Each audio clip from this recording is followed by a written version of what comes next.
What's going on there, Jerk Faces? It's your boy Andy, and you're watching Nocturnal Transmissions, brought to you by the Circle of Jerks podcast. It's our weekly live stream where we talk about news, current events, esoteric ideas, as well as our movie review. I know last week we said that there was going to be a stream this week, but my plans got changed a little bit thanks to the storm that recently hit Southern California. And so there won't be a stream next week. So we'll be closing out this month's theme of Vigilante tonight with two movie reviews. We just couldn't decide which one to pick, but we'll be reviewing Teenage Mutant Ninja Turtles from 1990, as well as The Dark Knight from 2008, directed of course by Christopher Nolan. Yes, sir. Yeah. And then we next time we come back, we'll be rolling into Fantasy Month for September. That's right, Fantasy Month. The next theme, September's theme, will be fantasy. So we got a good list of movies for that month. So something to look forward to. What do you want to do tonight? I know we're running a little. Yeah, we're running a little behind schedule tonight, and I think we just lost Rob. Hold on, let me just double check. Have we lost Rob?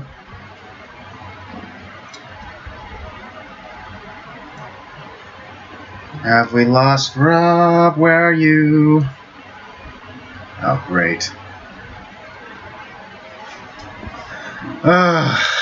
It's not one thing, it's another.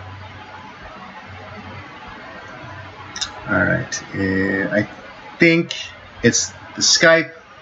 Stand by, y'all. I'm gonna try and restart the Skype.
Alright, of course. And Rob's window is not working, so hold on. Let me just get Rob a new one. Yeah, sorry for the technical difficulties, everybody. You're awesome. Yeah, right? Right off the bat. As always. Never any doubt. Never any doubt that we will produce a substandard show.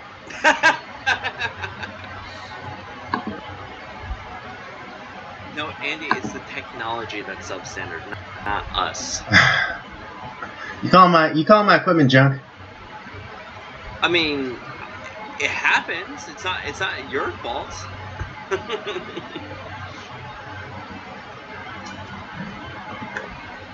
Right? It's like when girls tell guys they can't get it up. It's like, oh, it's okay, baby. It happens to the best of us. No, it doesn't. Yeah. It's a lies. Sorry, I made fun of your junk, Andy. I know. Sorry. Don't you know that technology is the analog for the male member? An apology is the analog for the male member? No, technology. Oh, technology. Yeah. I can see that. Technology is the analog for the male genitalia.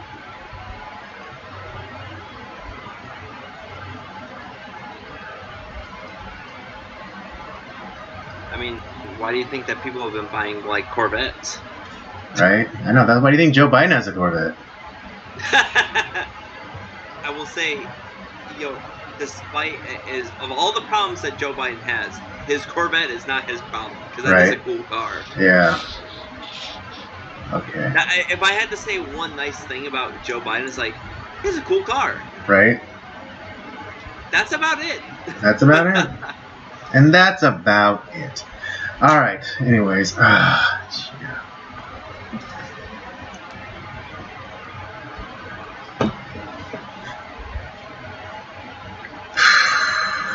And the hits just keep on coming. All right. Am I seen? Am I heard? Yep. You're coming 5 by 5. All right. Anyways, like we were saying. What were we saying? So we are completing our Vigilante month with Teenage Mutant Ninja Turtles from 1990. Right, that's right, yeah. And of course Dark Knight, and then next month will be our fantasy month. So we got a lot of good fantasy movies lined up for that. So something to look forward to, y'all. Sorry for the late stream. I know we weren't even supposed to be streaming today, but. I apologize because it was my fault, but it's all Andy's fault. Tonight is my fault. The rest of the night, it's your fault. But yeah, it's like work went a little long. I was closing a pretty big sale, or I was helping to close a big sale of 3 bikes. It's been crazy because Burning Man's happening this weekend. Oh shit! Yeah. Yeah, so everyone's coming in, bringing in their bikes to be serviced, or or getting new bikes, and so all those fucking hippies are getting their new bikes. Right. Yeah, it's crazy because there's one. Hope I'm not breaking any confidentiality. Well, I'm not dropping any names, but one client came in, or had his assistant bring in their bike that they used literally that last year, and it was all corroded, covered in dust and. The dust out there from the desert is a more finer dust, and it's from almost like a salt bed, so it's corrosive too. And he kind of wanted the Burning Man special of new tires, new brakes, new chain. So pretty much he hasn't driven it since the last Burning Man. Yeah, since the last Burning Man. He didn't clean it off immediately, and so he left all the dust to just corrode everything. And then he, brings and he sends it to us to get it fixed. But it's gonna cost them $1,000 to fix. And of course he doesn't want to pay that. And he's against getting a new bike for because he's a hippie. And even though it'd be $300 more to get a new bike versus the cost of getting everything replaced on his old bike. He just I don't I just don't want it anymore. And then now we can't even get a hold of this guy, and now his bike is taking up space in our shop.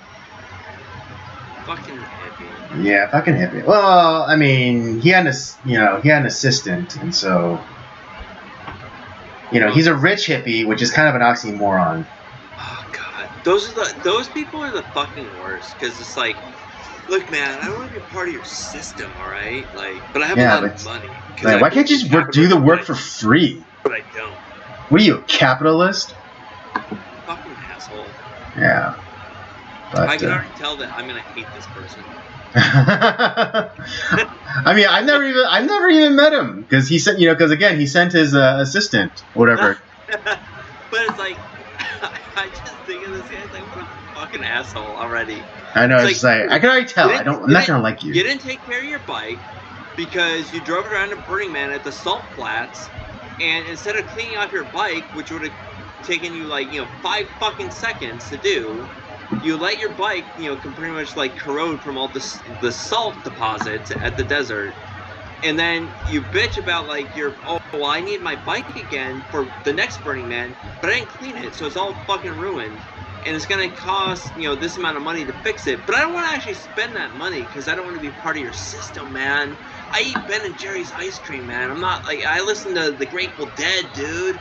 I don't believe in that shit. It's like, fuck you, man. Just pay your shit, or get a new bike, or get the fuck out. It's your fault. Yeah, you're more pissed off than I am. It's like, I hate these people. I hear all these assholes on Twitter too, which pisses me off. It's like, fuck. I hate these guys. Yeah, it's funny. Yeah, you're literally more pissed off than I am, and I have to deal with this guy. I can just smell the patchouli oil off of this guy. Like, I fucking hate him. Yeah, I mean, I know, given the information that I have gotten from at least his assistant, I know what kind of guy he is. And people may laugh, but I at least the iteration of Batman from Christopher Nolan, I highly identify with, because just like Bruce Wayne was almost inducted in the League of Shadows and taught their ways, I too was trained I too was trained in a liberal arts college.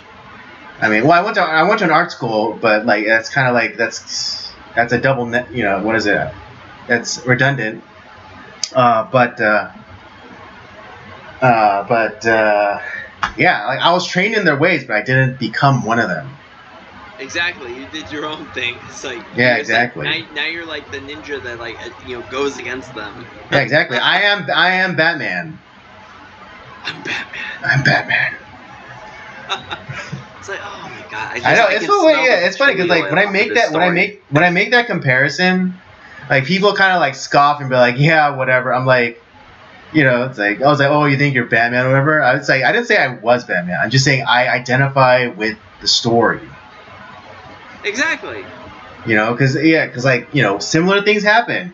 Bruce Wayne, at least in the iteration of Christopher Nolan, he goes in, Bruce Wayne goes into underworld and to attain secret knowledge to fight crime, and then he's taken under the tutelage of Ra's al Ghul.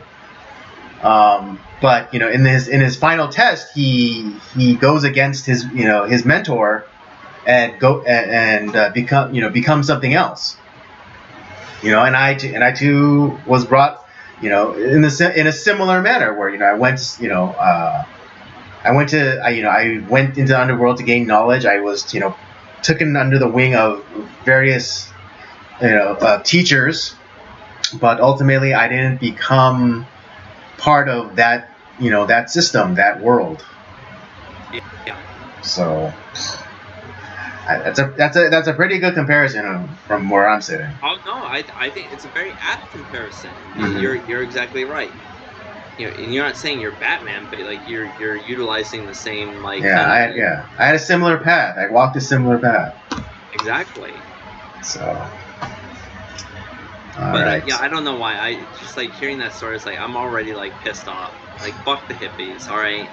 Fuck Burning Man and like whatever that one on like the East Coast is. Like what the hell is that one called? It's was it Woodstock?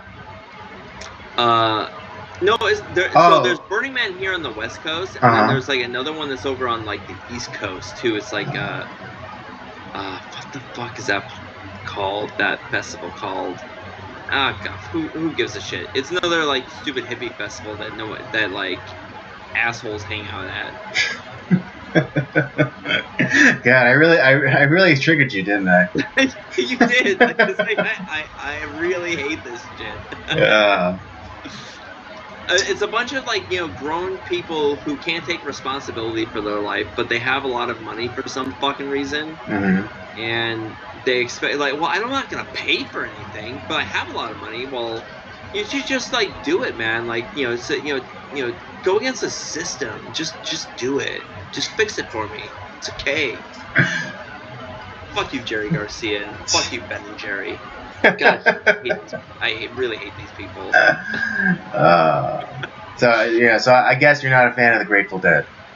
Fuck no, their music sucks.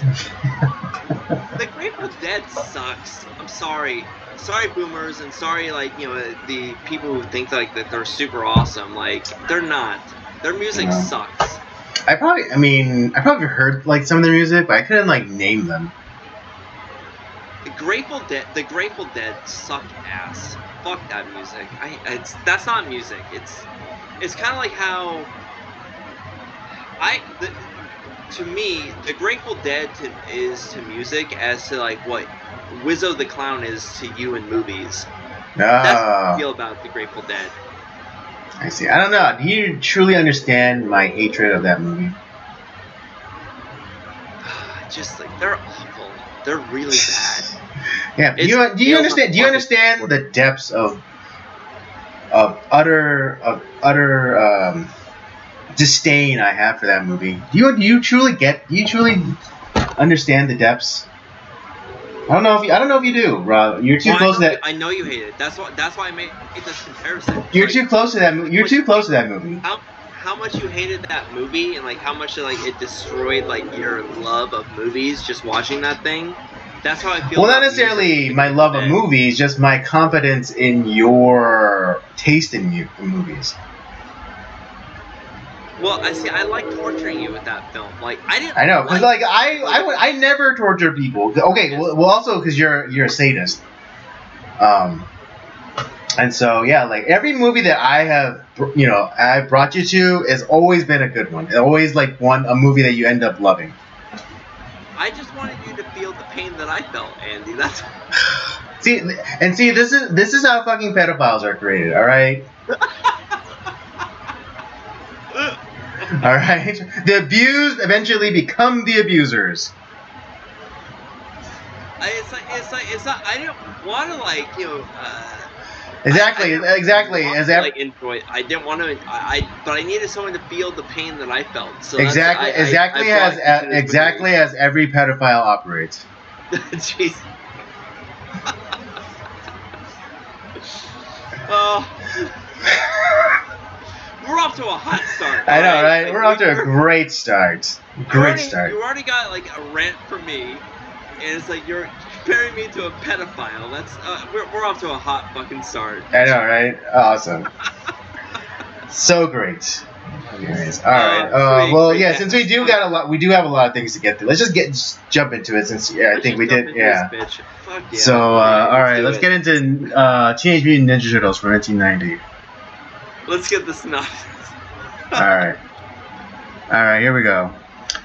In New York, mysterious radioactive ooze has mutated 4 sewer turtles into talking upright walking, crime-fighting ninjas. The intrepid heroes Michelangelo, Donatello, Raphael, and Leonardo are trained in ninjutsu arts by their rat sensei Splinter, when a villainous rogue ninja who is a former pupil of Splinter arrives and spreads lawlessness throughout the city. It's up to the plucky turtles to stop him.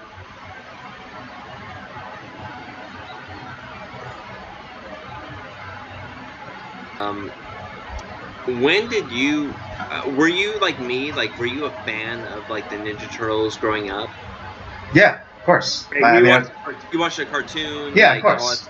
Did you ever read the comics? I never read the comics. I was only aware of the Ninja Turtles in their cartoon form. Though I did know that there was a comic book, I never read the comic book. Because reading is for losers. I was watching a video with that Razor Fist was talking about. He was talking about the Ninja Turtle comics. Yeah. And it's like, dude, I want to fucking read these things. They look awesome. Yeah. And you know, it's like the cartoon that you and I grew up with, like the '87 one, in the late '80s, early '90s. You know, it's definitely like, and I had like all the toys and shit. Like, I really loved it. But like the comics were much more like kind of like dark and serious. Like they had like some really because the '87 cartoon was targeted towards kids and and designed to sell toys, whereas the comic books were more serious and like more the graphic novel side of comics as opposed to like your weekly pull from Marvel or DC.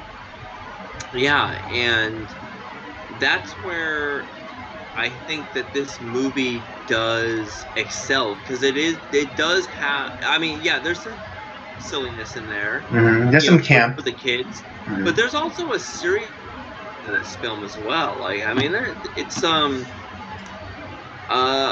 when this film, did you watch this film like right when it came out? Did you watch it on VHS? Like, how did you come to the live action Ninja Turtles film? I'm pretty sure I didn't watch it in theaters because I was only 5 when it came out. I did watch the second one in theaters. I vividly remember that experience because I think it was one of my first times watching a movie in a movie theater. But for this one, I definitely watched it on home video. Yeah, the second one I remember so much more for some reason. Like, I don't know, like it's that one is so like locked into like my memory. The second one, but like the first one is, I wasn't so familiar with it, and I was watching it again this time. It's like, damn, I don't remember shit about this film. I mean, I remember like the Casey Jones in this film. Yeah. I remember them going to that farm, April O'Neil's farmhouse. And like I said, I remember like the Raphael fight scene like on the rooftop, like where he gets kind of ambushed. But outside of that, like and then the underground like network that the kids are being like lured into, like the gang that Shredder has created with the Foot Clan, kind of like the Foot Clan gang, because they're not all Foot Clan members, but they're part of like it's kind of a cult / gang where like the kids they engage in low level street thievery, and then they could they eventually graduate into like the foot soldiers. Right. So it's like I remember all that stuff, but like, man, it is a really interesting film. Like, we get a little bit, we kind of get like the idea of their origins, of like how they came to be. What do you think about the film? Like, do you remember from like, did you enjoy it when you watched it as a kid, and did you enjoy it now?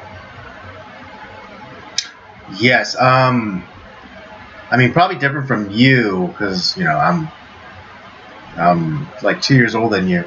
I remember all the movie, and then watching it again. I don't know, for some reason this movie was like seared into my memory, and probably because I watched it so many times. I'm sure my sisters were sick and tired of Ninja Turtles because I was constantly watching it over and over and over again, and I to the point where I could like literally recite the lines back as the movie was going.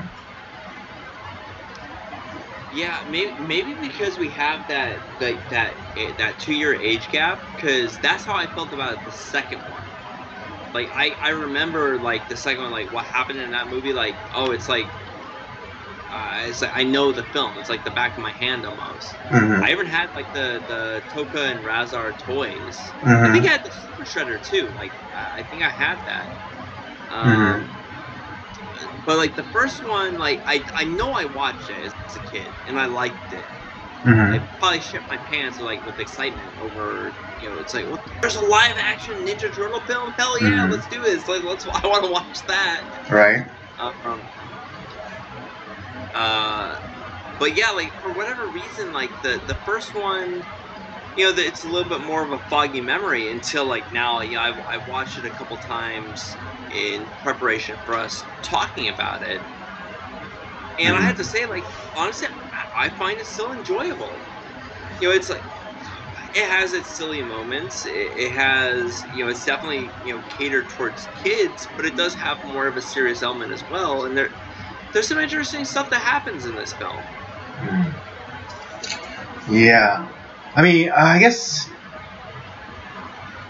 my only complaint now as an adult is that you start to see where they prioritize their budget, and I wish that Shredder had more of a sophisticated organization, as opposed to like this kind of like abandoned warehouse, and him being just like this crime lord. I wish like there was a face of legitimacy that he had, like as like say like a businessman, or some sort of captain of industry, like Lex Luthor, Yeah, like we don't actually, and I think the other thing that like kind of does bug me a little bit is because from what I've understood from the comics is like Shredder is much more of like a cunning, like smart guy, right? And he's kind of like a Lex Luthor type, and I think what would have done this movie better, having that like face of like legitimacy, that he's not just like hiding underground. And but as far as like giving us like a little bit more of a backstory to Shredder, and like because April O'Neil, who is obviously she's a good reporter, she all of a sudden like is like, yeah, like all these crimes seem to be be like almost like copycats of like this Japanese gang. Like, how the fuck does she know that? Like, and how do we not know that? We don't know anything about this. Right. Yeah. They're making. It's like, they're stating these conclusions without backing it up. Like no time have we see April interviewing Japanese like residents of like the boroughs in New York. Talking about this stuff. The conclusion is made, but without any setup. There's like it's all conclusion but no setup. Yeah, and this is where like maybe my lack of the comic book knowledge for the TMNT goes. Mm-hmm. Maybe the comics go into this, and I just don't know about it because I wasn't reading the comics at the time. Because reading's for losers. And still to this day, I have not read those comics. So maybe there is like where they're trying to satisfy like the comic book crowd and the kid crowd who grew up with the cartoon. Right. Right, because in the comic books, they all have the same bandana, and like the only differentiation is their weapons. But the different colored masks are definitely an influence from the cartoons. And it's like one of those things. Like, is it like kind of like how like we've always everyone who is alive almost, we know Batman's origin, we know Spider-Man's origin, we know Superman's origin. We don't need to tell the story every single time. Mm-hmm. Maybe they felt like that. Well, we know the Turtles' origin. We don't really need to tell, and we know the enemy's origin, Shredder. Like, we don't need to tell that story explicitly. So it's more of like told in the background or whatever. It's like where I think that. Well, I mean, we do get it when Splinter talks about how he came to America, about his former master, Yoshi. So we do get that, but I think it would have been stronger if the movie started off with like the backstory of like Hamato Yoshi and like his wife being murdered, and Splinter, being thrown into the sewer or whatever. Now, I also wonder too. So, this is where like my lack of the comic knowledge goes. Mm-hmm. But I know, like in the cartoon, Shredder was actually, the Master who got like mutated from the ooze. Whereas I don't know if in the movie, he was a rat. He was a pet rat of the Ninja Master, and he just like emulated his moves, and then became, after the ooze hit him, he became like Master. Like, and I forget, like, which is pretty odd, because that's to suggest that he had some form of intelligence before the mutagen. Yeah, that's why I was like, that's where like I wonder what is like the actual origin of Shredder. Right. Well, you mean Splinter or Shredder? I'm sorry, Splinter. Right. Well, I think the I don't know. Again, it's similar to you. I don't have any comic book knowledge, but I think the origin story in the cartoon makes more sense than what we got in the movie, because in the movie it's Hamato Yoshi, and Splinter is the pet rat, and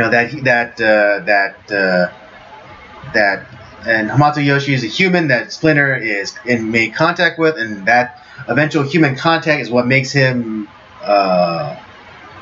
mutate, more human-like. And then similarly, because the turtles were in contact with Splinter, which is a rat, but then he still had that human DNA. That's where he got that human DNA to then make them mutate, into more human-like characteristics. But I think the cartoon does it better by saying that no, Splinter is actually Hamato Yoshi, the Ninja Master, that mutates into a rat, as opposed to the other way around. Yeah, that makes way more fucking sense. Yeah. In my eyes. But you know what? Like, I think the movie does enough to earn. It's like, you know what? Fuck it. Who cares? All right. I know. I'm suspending my disbelief for the 90 minutes of this movie's run. So, anyways, here's the basic rundown of the film.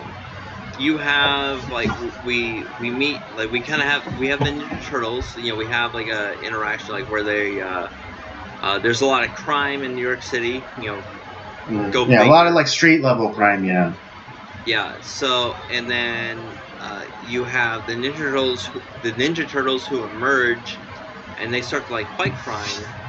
And then what it turns out is that there's the Foot Clan, which is obviously the Shredder's group, which we come to find out. But it's a bunch of these punk kids who are being recruited by the Foot Clan. And it's this.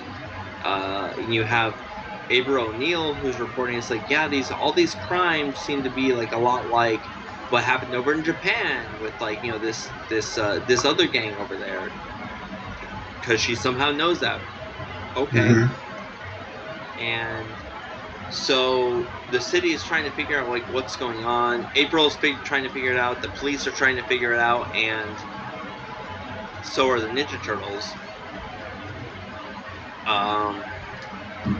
And when the Turtles eventually expose themselves and start to fight the crime, Splinter, their master, gets kidnapped by the Foot Clan. Mm-hmm. And so they're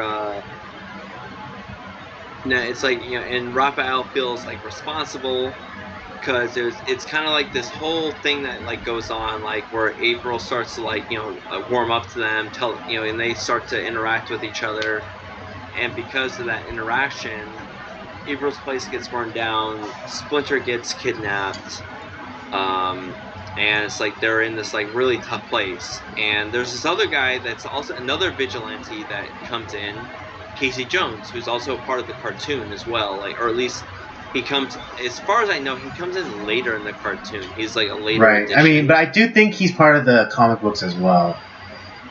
Is he? Yeah.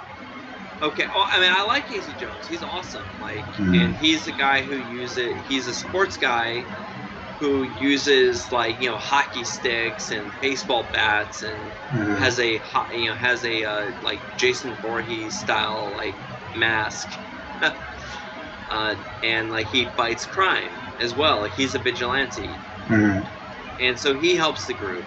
And him and April O'Neil have this, like, you know, are they gonna fuck or are they not? Like, yeah, they have, like, kind of like prevalent in the 80s. You know, like the will they, won't they kind of chemistry that they, you know, a lot of the male and female leads of, you know, sitcoms would have. You know, spoiler, like a la, you know, Who's the Boss? Yeah, spoiler, they're probably gonna smash. All right. Yeah, it's just gonna happen. Yeah, although it's weird because their relationship. It was weird because at the conclusion of the movie, you know, like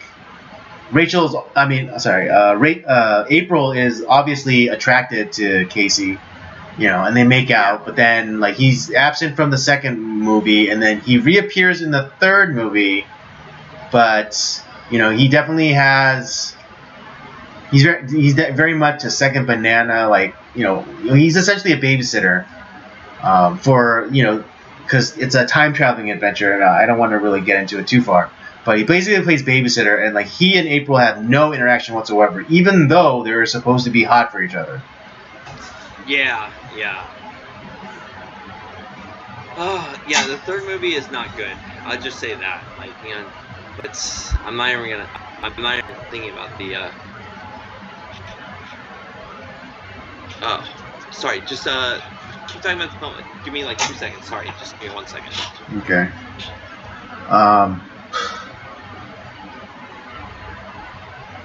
But yeah, I always liked this movie. As a kid, I really enjoyed this movie.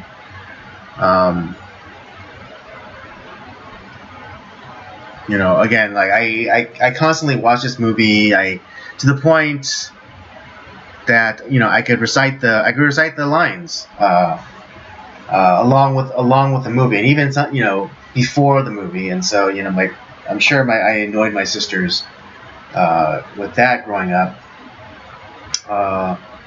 Yeah, I mean, as an adult, you start seeing kind of the cracks where, you know, before, when you're a child, you kind of, like, you know, you kind of glossed over.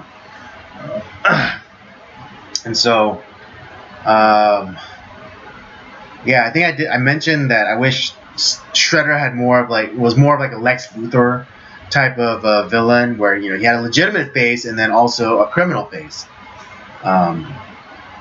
And I wish, you know, there's just more. It was a little bit more sophistication, and, like, and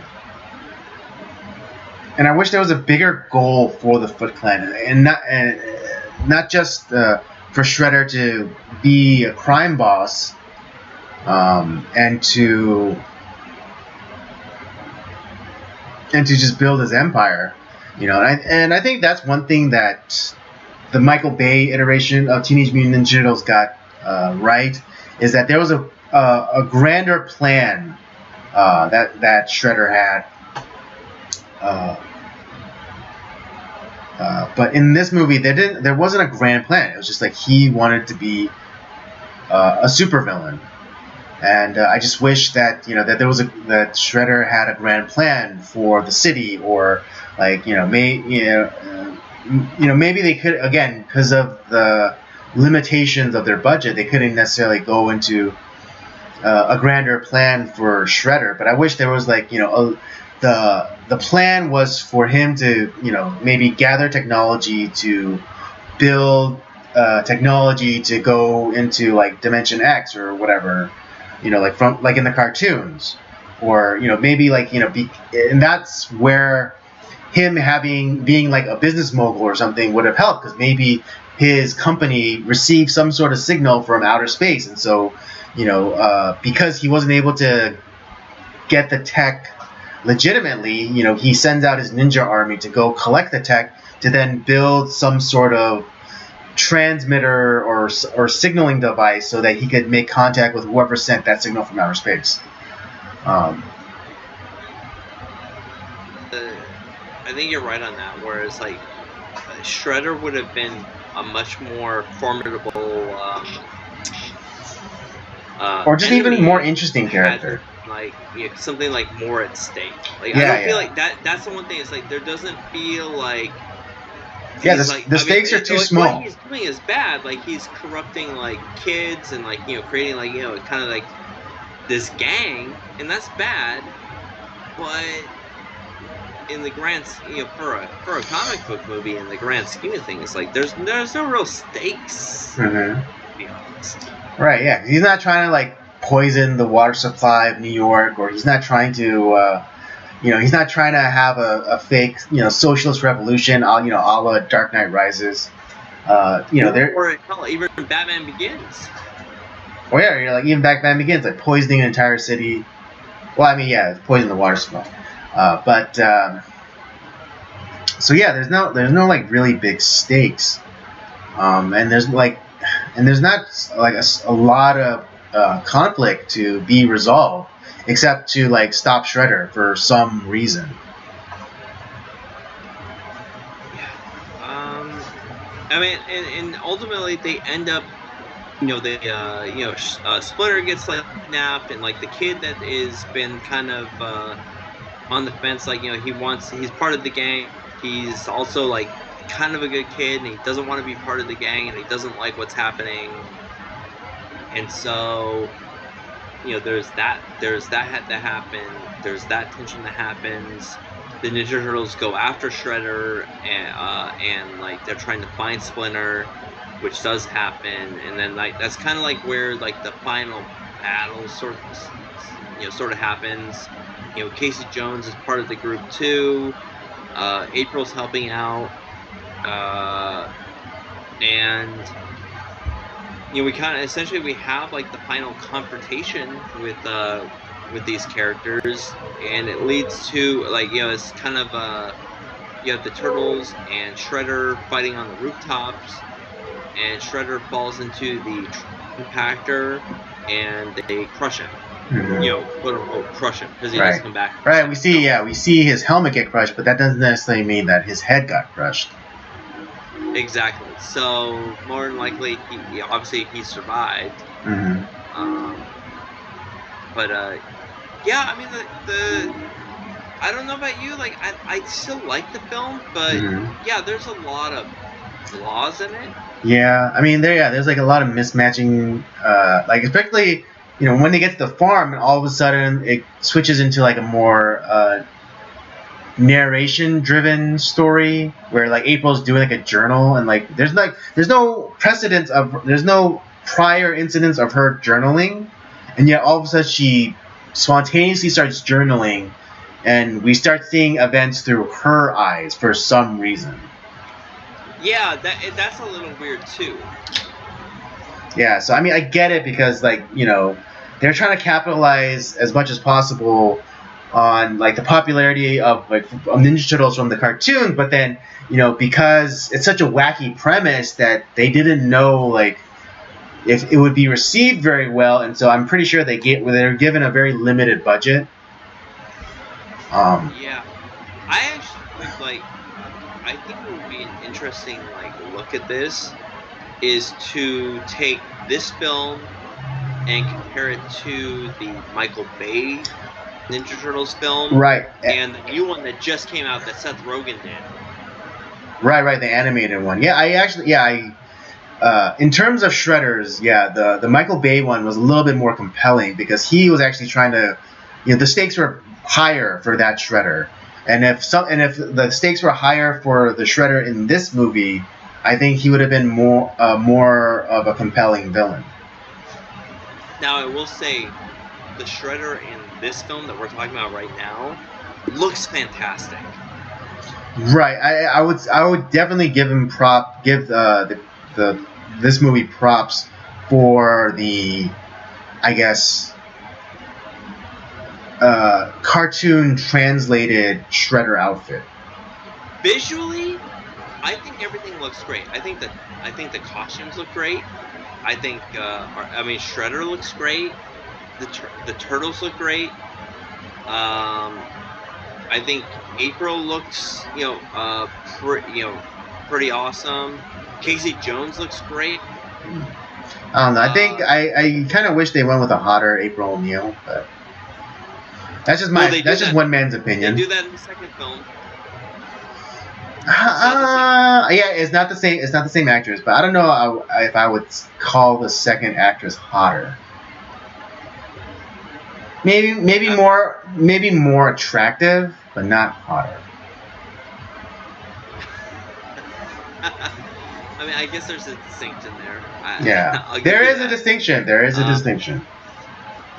So I'll ask you this, because this film, there's no really in-depth thing to really talk about. Right. What do you like now? Coming back to this, 30 plus years later, what did you still like about the film? What do you not like about the film? I think we've touched on a few of those, but just to spell it out, what do you like about the film? What don't you like about the film? I still like the turtle makeup. I think it's still a little wonky, but generally I think it holds up. Okay, I agree with that. Yeah. And the performances of the actors within the turtle suits, I think, is very well done.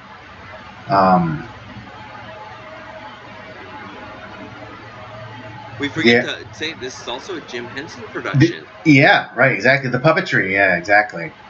And at the time, this is cutting edge technology. No one's has ever tried to do puppet work to this scale, and so I think you definitely see the refinements in the second and third movies. But when this movie came out literally in 1990, which means this movie was probably started to be made in 1989, 1988, even. That's pretty revolutionary technology. Yeah, that was great. I think the fight choreography was really good. Mm-hmm. Agreed there. To be honest, I think it was pretty well cast. It's like I said, it's trying to mix both the cartoon and the comics in the best way it can. Mm-hmm.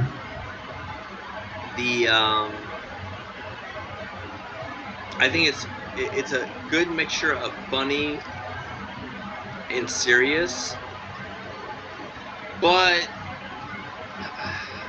there are a few things I think it does fail on. And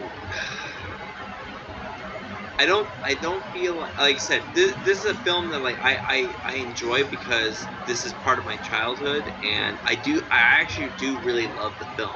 Mm-hmm. But with that objective lens that we're now looking at this with, it's I don't feel like this is super accessible to people today. For kids. That when we came to this film, we were of a certain age. I don't know if kids of that same age today would be able to enjoy this film. No, yeah, you're right.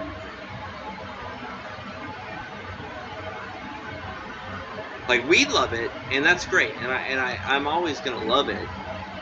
But are other people going to do it? Are other kids going to enjoy it like we enjoyed it? Yeah, probably not. I mean, unless what? They may enjoy the new one like we enjoyed the original. Yeah.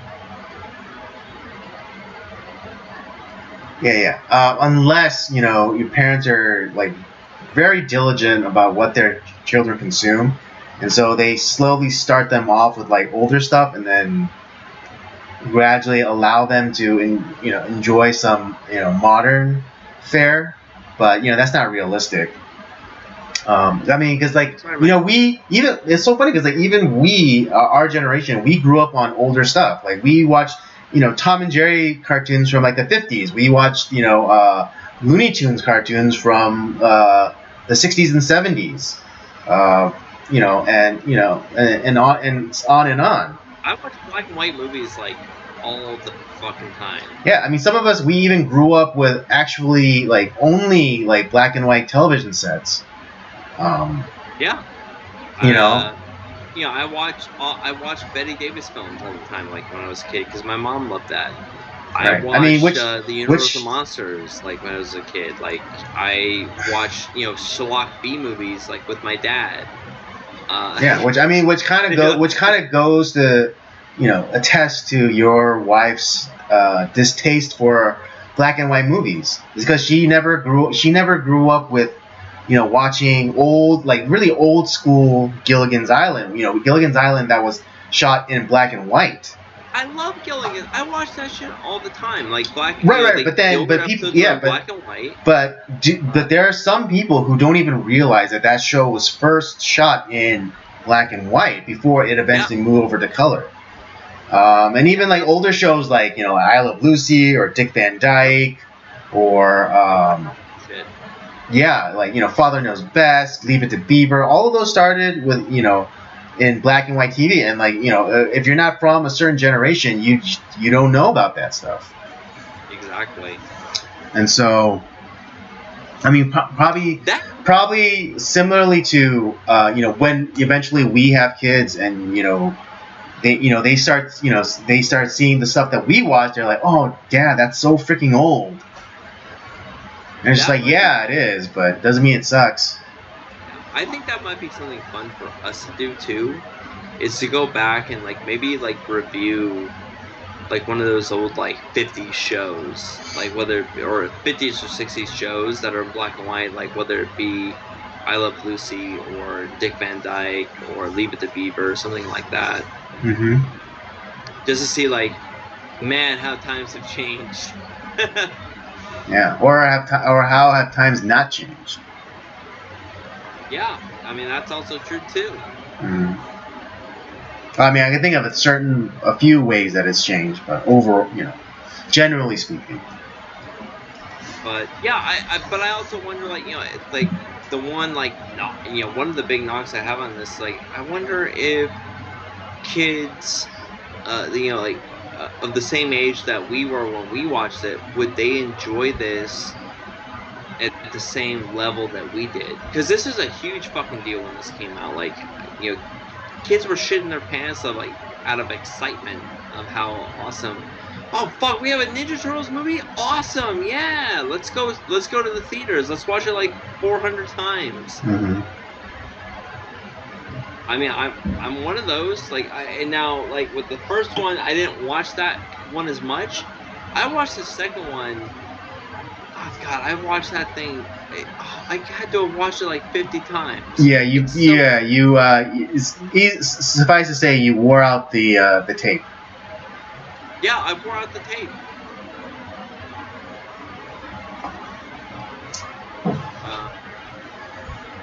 But you know, I was just kind of, what don't you like about the film, though, Andy? Oh well, I mean, I already kind of mentioned it, but the kind of like the shift in storytelling styles, where it's like, you know, after the fire at April's place, and they go to the farm, and then all of a sudden it switches to like narration for some reason. You don't like that? Okay. I didn't like the tonal shift. Like, you know, before it was just straightforward kind of just storytelling, and then all of a sudden it's like, you know, a story told through narration for some reason. Okay. Yeah, I mean, I don't. This is a nitpick, but just like the general sense of a quality of production. But again, I understand. Like they didn't know that. They greenlit this movie on a gamble. Not knowing that it was going to blow up. Be as successful as it was, and so they probably gave them a minuscule budget. I mean, they didn't even really shoot in New York. They the final fight scene that was shot in North Carolina or something. if I'm remembering correctly. Here. Yeah. It was? Yeah. Oh, or something like that. Yeah, it wasn't actually like the film wasn't actually, except for I think a handful of like exterior shots. A majority of this movie was shot in North Carolina. Get the fuck out of here. That sucks. Yeah, but I mean, it's remedied a little bit, I think, in the second one, or at least like like in the beginning shots where you see like all those especially in the second movie where you see all of the New Yorkers walking around eating pizza. Yeah. Okay, I want to talk just because we're probably not going to talk about the second one anytime soon. Right. That opening fucking shot in number 2, like that is like one of the biggest like seriously like we're New Yorkers, we eat pizza, yeah, we're all eating pizza, yeah. It's like what the fuck is that? Like that's so stupid. What the fuck is going on in that opening scene of TMNT 2? Come on. It's like it's like I have a lot of family from New York. We don't like chomp down on pizza like that, like to that degree. Give me a fucking break. Mm-hmm. Heidelberg's from Long Island. He doesn't like chomp down on pizza like that. Come on. Friend of the podcast. Yeah, right, yeah. But like, I mean, but New Yorkers are, what's the word I'm looking for? New Yorkers are, very proud of their pizza, though. I will agree. New York pizza is the best pizza. Sorry, guys. I never had the opportunity. So I never had the opportunity to have like legitimate New York. I never had a legitimate New York slice before. And I mean, the way that the New York City is turning into a shithole, I don't think I ever will. Well, the food isn't affected. I'll just say that. New York pizza is the shit. Okay, I mean, yeah, Free. Now, I mean, I've had a lot of good pizza. Like, like I said, I do enjoy a good deep dish pizza from like Chicago. Mm-hmm. We've had Gino's East over here. Detroit does their own style of pizza. Oh yeah, the rectangle pizza, yeah. Yeah, which is good. But there's something about a New York pizza, man. Like it just, there's places here like New York pizzerias. Mm-hmm. They ship water over, like, because people think it's like the water like that they use to like help like with the dough. Yeah, the dough. Yeah. They ship like New York water over to California just to make the fucking dough.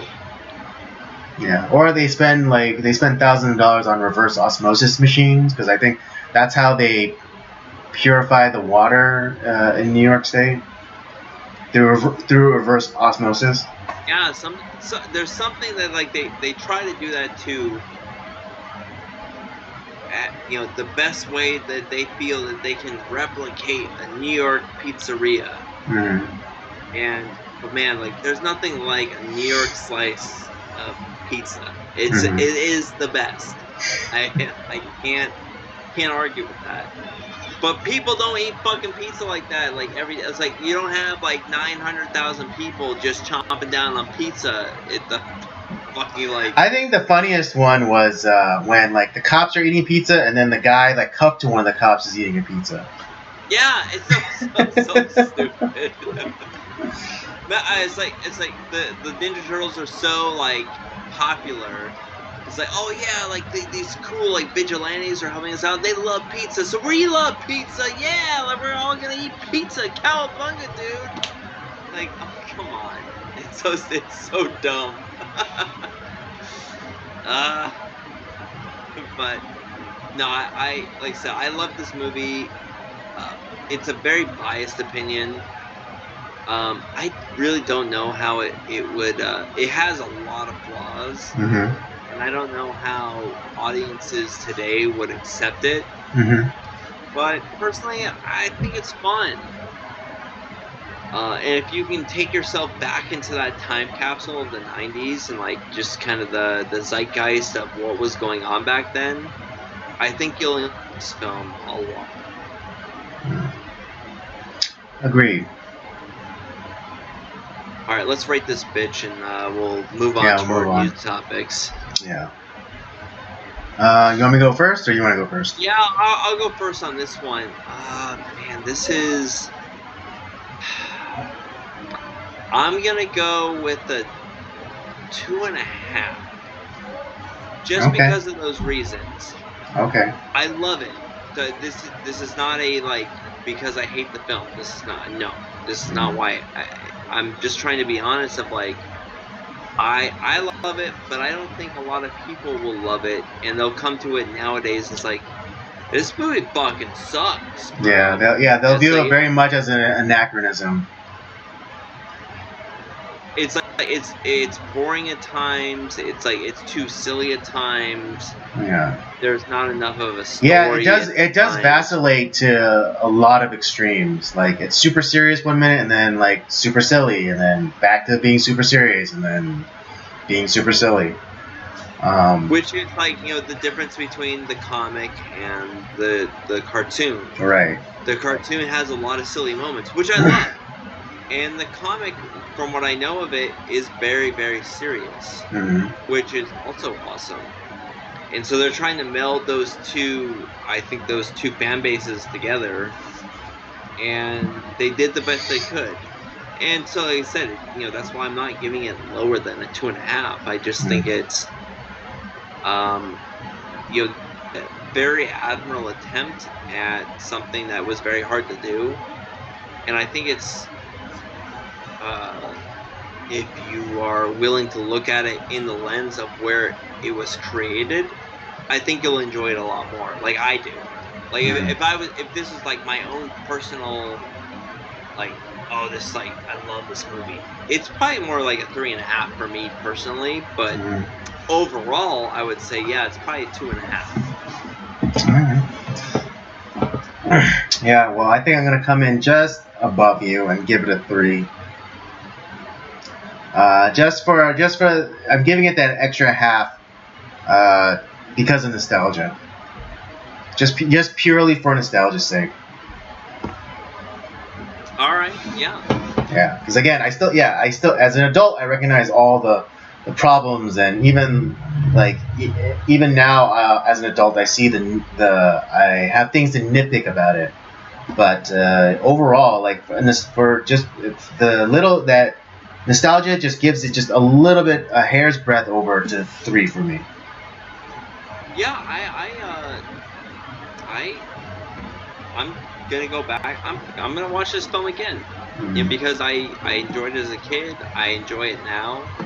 To be honest, I actually might see if I can buy the trilogy, even though I hate number 3. Number 3 sucks, but the first 2 are awesome. So I'm gonna see if I can buy the Blu-ray of the trilogy. Because I know you're a completionist. Yeah. You're a completionist. Yeah. I know. All right. In ways, I am a completionist as well. All right, folks. There you have it. That's our review for Teenage Mutant Ninja Turtles from 1990. Robert gives it 2.5. I gave it a 3. Still a movie to watch. I think, in our humble opinion. I mean, I know those of you, who are younger will probably not enjoy it as much as we did when it first initially came out. But still, a good movie to watch, especially if you're really into the technology side of the movie and just witnessing. I know you see it as like cheese and totally outmoded technology, but those turtle suits, that was cutting edge technology. They look fucking fantastic. And like the facial expressions aren't as refined, but as you get in like the subsequent movies. I think in terms of like facial expression, they really dial it in the second and third one. The second one is even better than the first. Like, yeah. They look so the facial expressions and everything is like really dialed in. They get better. They get better motors and servos for the facial expressions. So it's really good. Like the uncanny valley has shortened. But yeah. All right. Well, let's get into our topics. Why don't we start? Because we get a lot of sports to cover. I mean, this is a very sports. Yeah, it's a very sports heavy. It's a very sports heavy news sort of week. So I'm gonna start off with like a little bit of good news. Because we're gonna talk a little NASCAR. We have some good news and we got some bad news from NASCAR. Good news is for me. Like I said, I've been a NASCAR fan for a very long time, and wait, hold on. Before you continue, hold on 1 second. Just hold up on 1 second.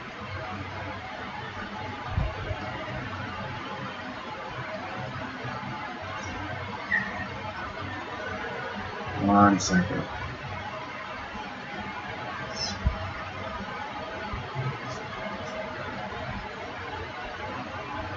Uno momento.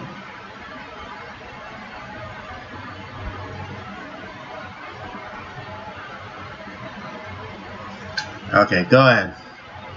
Alright. So, I've been a NASCAR fan for a very long time. I watch old races. And so, before, really the only way to watch them was you either had like a recording on a VHS tape or whatever, or you have like people who have been like uploading them to YouTube, which has been awesome because that's how I've been able to watch a lot of old races. And NASCAR, like within like the last couple of years, had like been uploading stuff on YouTube where they had been restoring old races, so it was like more like high definition, kind of cleaning up like some of the the graininess, whatever. Well, because this year is their 75th anniversary of NASCAR, they put on their channel. They put out a classics section on their website, and they restored every single old race that they had from like it doesn't matter if it was like from like 2 years ago or like 25 years ago. And hell, like they have stuff like back from like the 50s that they're showing. And it's like there wasn't as much coverage back then, so like those videos are shorter. But it's like, oh my goodness, this is the greatest thing ever. It's for a NASCAR fan, as someone who like I love to go back and I like to watch old races. Like, oh yeah, I want to watch that battle that happened like from 1993, like where Dale Earnhardt lost the Daytona 500 to Dale Jarrett on the last lap, and like it's like which is it's a great race. And so it's like, oh man, that was a fucking great battle.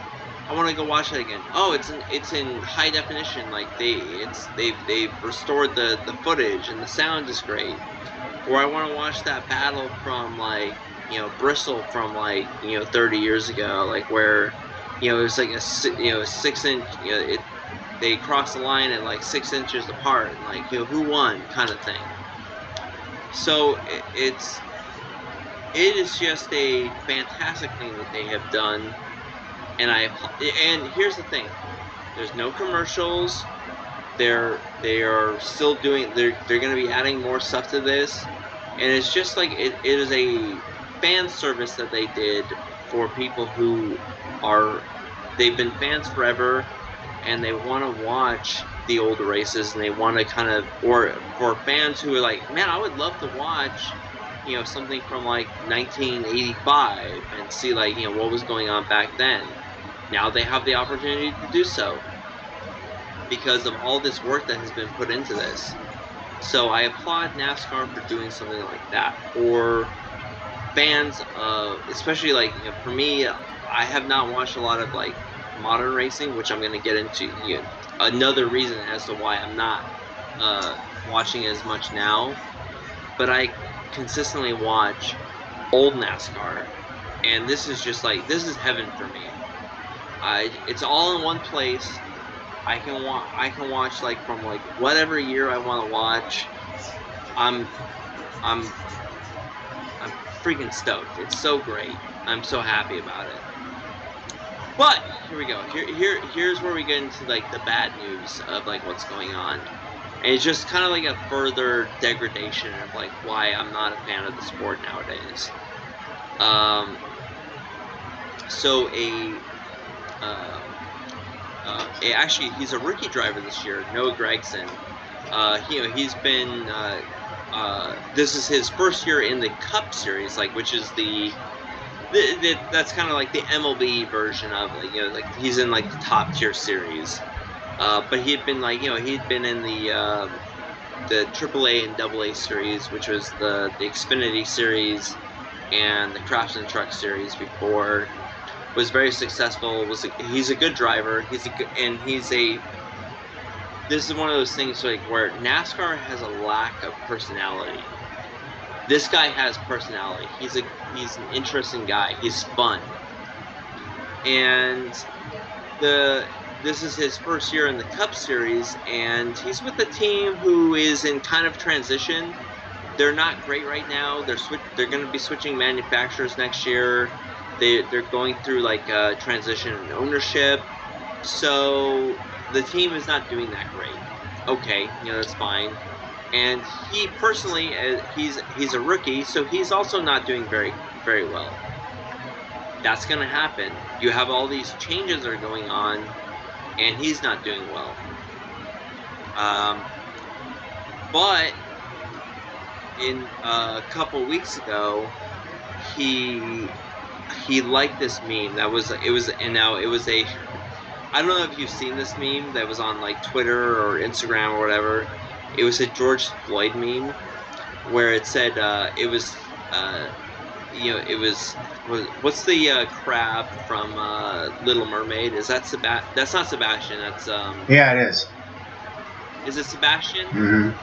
Yeah, so it has George Floyd's face on Sebastian's body, under the knee, because he sings. Yeah. Mm-hmm. Right? It's fucking funny. It's great. So hilarious. He liked this meme because it's funny. Not only did he get suspended by, he got fired by his team for one. But then the sanctioning body suspended him indefinitely, which means essentially means like if he doesn't undergo sensitivity training, and it's like so he essentially got lost his ride because he liked this one picture. Like, are you fucking kidding me? This is the dumbest thing of all time. Like, NASCAR is hemorrhaging fans, and here's one of the big reasons why, and I'm going to tell you why. Because I'm a fan. There's no personalities in it. Like there's no fun. Like half the time, like when I was watching in like the late '80s and throughout the '90s and the early 2000s, there was a lot of personality. You had Dale Earnhardt, you had Rusty Wallace, you had Jeff Gordon, you had Mark Martin, you had Terry Labonte, you had all these like old school personalities who some of them didn't like each other, and they had no problem telling people that they didn't like them. And there was okay, you're gonna bump into me, well I'm gonna bump into you twice as hard, and you're probably gonna end up into the wall kind of mentality, and people love that shit. Nowadays, like, oh well, I don't like what he did to me, and they don't do anything about it. And the personality, it's like everyone's so fucking vanilla. It sucks. And it's like, and there's things that I like about those drivers. It's like, oh, they're so fucking boring. They're boring. Nobody wants to watch these guys. Like, no one's rooting for anybody because, like, it's boring. They're just boring personalities. Yeah, it's kind of like in the competition shows. Like they stopped having personalities, or like having like their personal stuff in like the competition shows. I mean, the last competition show that I really watched was Top Chef, And even then, like they had a lot of issues where like people were like accused of being like bullies and things like that. But like they no longer had like the personal conflict where it's like, oh, you suck as a chef, or it's like, oh, you're such a hack and da da da. But it's like now it's just like everyone's like so loving and like all about supporting and stuff. It's kind of boring. It's like fuck that shit. Nobody wants that. Yeah, it's like, yeah, I want someone to be like, oh, like you call that creme fraiche and like, be all snooty about it. Like, yeah, it's like all of this like, oh, like, oh yeah, you cook, I cook, we're in this together. We're in a brotherhood and da, da, da. It's like hate each other. All right. Like compete against each other. And I'm not saying that competition has to be dirty or like mean spirited, but it's just like, when you think you're the hottest shit, you don't want to be, you don't want to see that, you want to be, you don't want to be like that, humble person and be like, yeah, I'm pretty okay. There's always room for improvement. No, say that you are the fucking best. Yeah. It's just like, it's just like the whole thing with Conor McGregor in UFC. He was like the last kind of boisterous kind of voice. I mean, yeah, Israel Adesanya, he had some controversy because Israel Adesanya is like, I forget what weight class he's in, but he's like a champion, and there was like a white South African who recently fought, and he was saying like, oh yeah, I'm the real African fighter. And Israel Adesanya got all pissed off and like got into the ring and started saying, he's like, yeah, nigga, what are you gonna do, nigga? Like getting up in his face, calling him a nigger. He's like, what you gonna do, nigga? And it's like, that's exactly what's supposed to happen. Exactly, That's what puts on a fucking good show. Right, and I mean, like, yeah, and then at the end when like there was the press conference with Dana White, and he was talking about like, oh yeah, it got kind of racial in there, didn't it? It's like, yeah, because a black guy was screaming at a white guy. So are you gonna castigate Israel Adesanya, a black man, for screaming nigger at a white guy? No, exactly. No, they're not. There's of course, if it was reverse and if it was the white guy screaming nigger at Israel Adesanya, then holy shit, yeah. But who fucking cares? Like, what are the rules? All right, black people are allowed to say it, but white people aren't allowed to say it. So who was making it racial? All right, it wasn't the white guy. It was Israel Adesanya, the black guy. Yeah, it's like, come on, guys, let's. Like, if you're not gonna try to cancel Israel Adesanya, a black man, for saying nigger, then you have no right to anything. You have no right to your opinion. For real. Oh my god, it's just like, and this is the reason why I don't like NASCAR anymore. It's just like, there's no personalities. Like, everyone's like, and like anytime there's like a nail that sticks up, like, man, they smash that shit to the fucking wood. Like, they smash that. Yeah, I mean, that was a literal quote from like Stalin, I believe. Or the nail that sticks out gets hammered. Yeah, that's what's happening. That's what's happening in all sports, by the way. Yeah. Of course. I mean, yeah, unless, because then you have, the boring personality, like LeBron has turned into, the faux, intellectual athlete. It's like, or activist athlete. It's like, God, you're, you're the worst. Because the only thing you are good at is athleticism. You're not a good activist, and you're not a good intellectual. You're not even that intellectual. You're a dumb retard. And his school failed, so fuck him. Well, yeah, I still have to. I didn't look into that, but yeah, that's and that was the one saving grace that I had, or that's the one credit that I gave LeBron. It's like, oh well, at least he put up his put his money where his mouth is, and he opened up a school, in an impoverished neighborhood, and blah blah blah. But it fucking failed. It's failed for years. Yeah, but and it's because it's not the system. It's the people. Not only has it not improved, it hasn't, because obviously, you're going to be starting at a low point, right? Mm-hmm. But you think that you would see some sort of improvement? No. It's gotten worse. It's gotten worse. Right, the trajectory is going down. Yeah, what the fuck? Yeah, because again, it's not the system; it's the people. if your people do not value education, if your people, or not your people, but the people don't value hard work and dedication, then you're not going to get the outcome. And it doesn't matter if LeBron pumped in $1 billion into that school; it wouldn't have changed the outcome.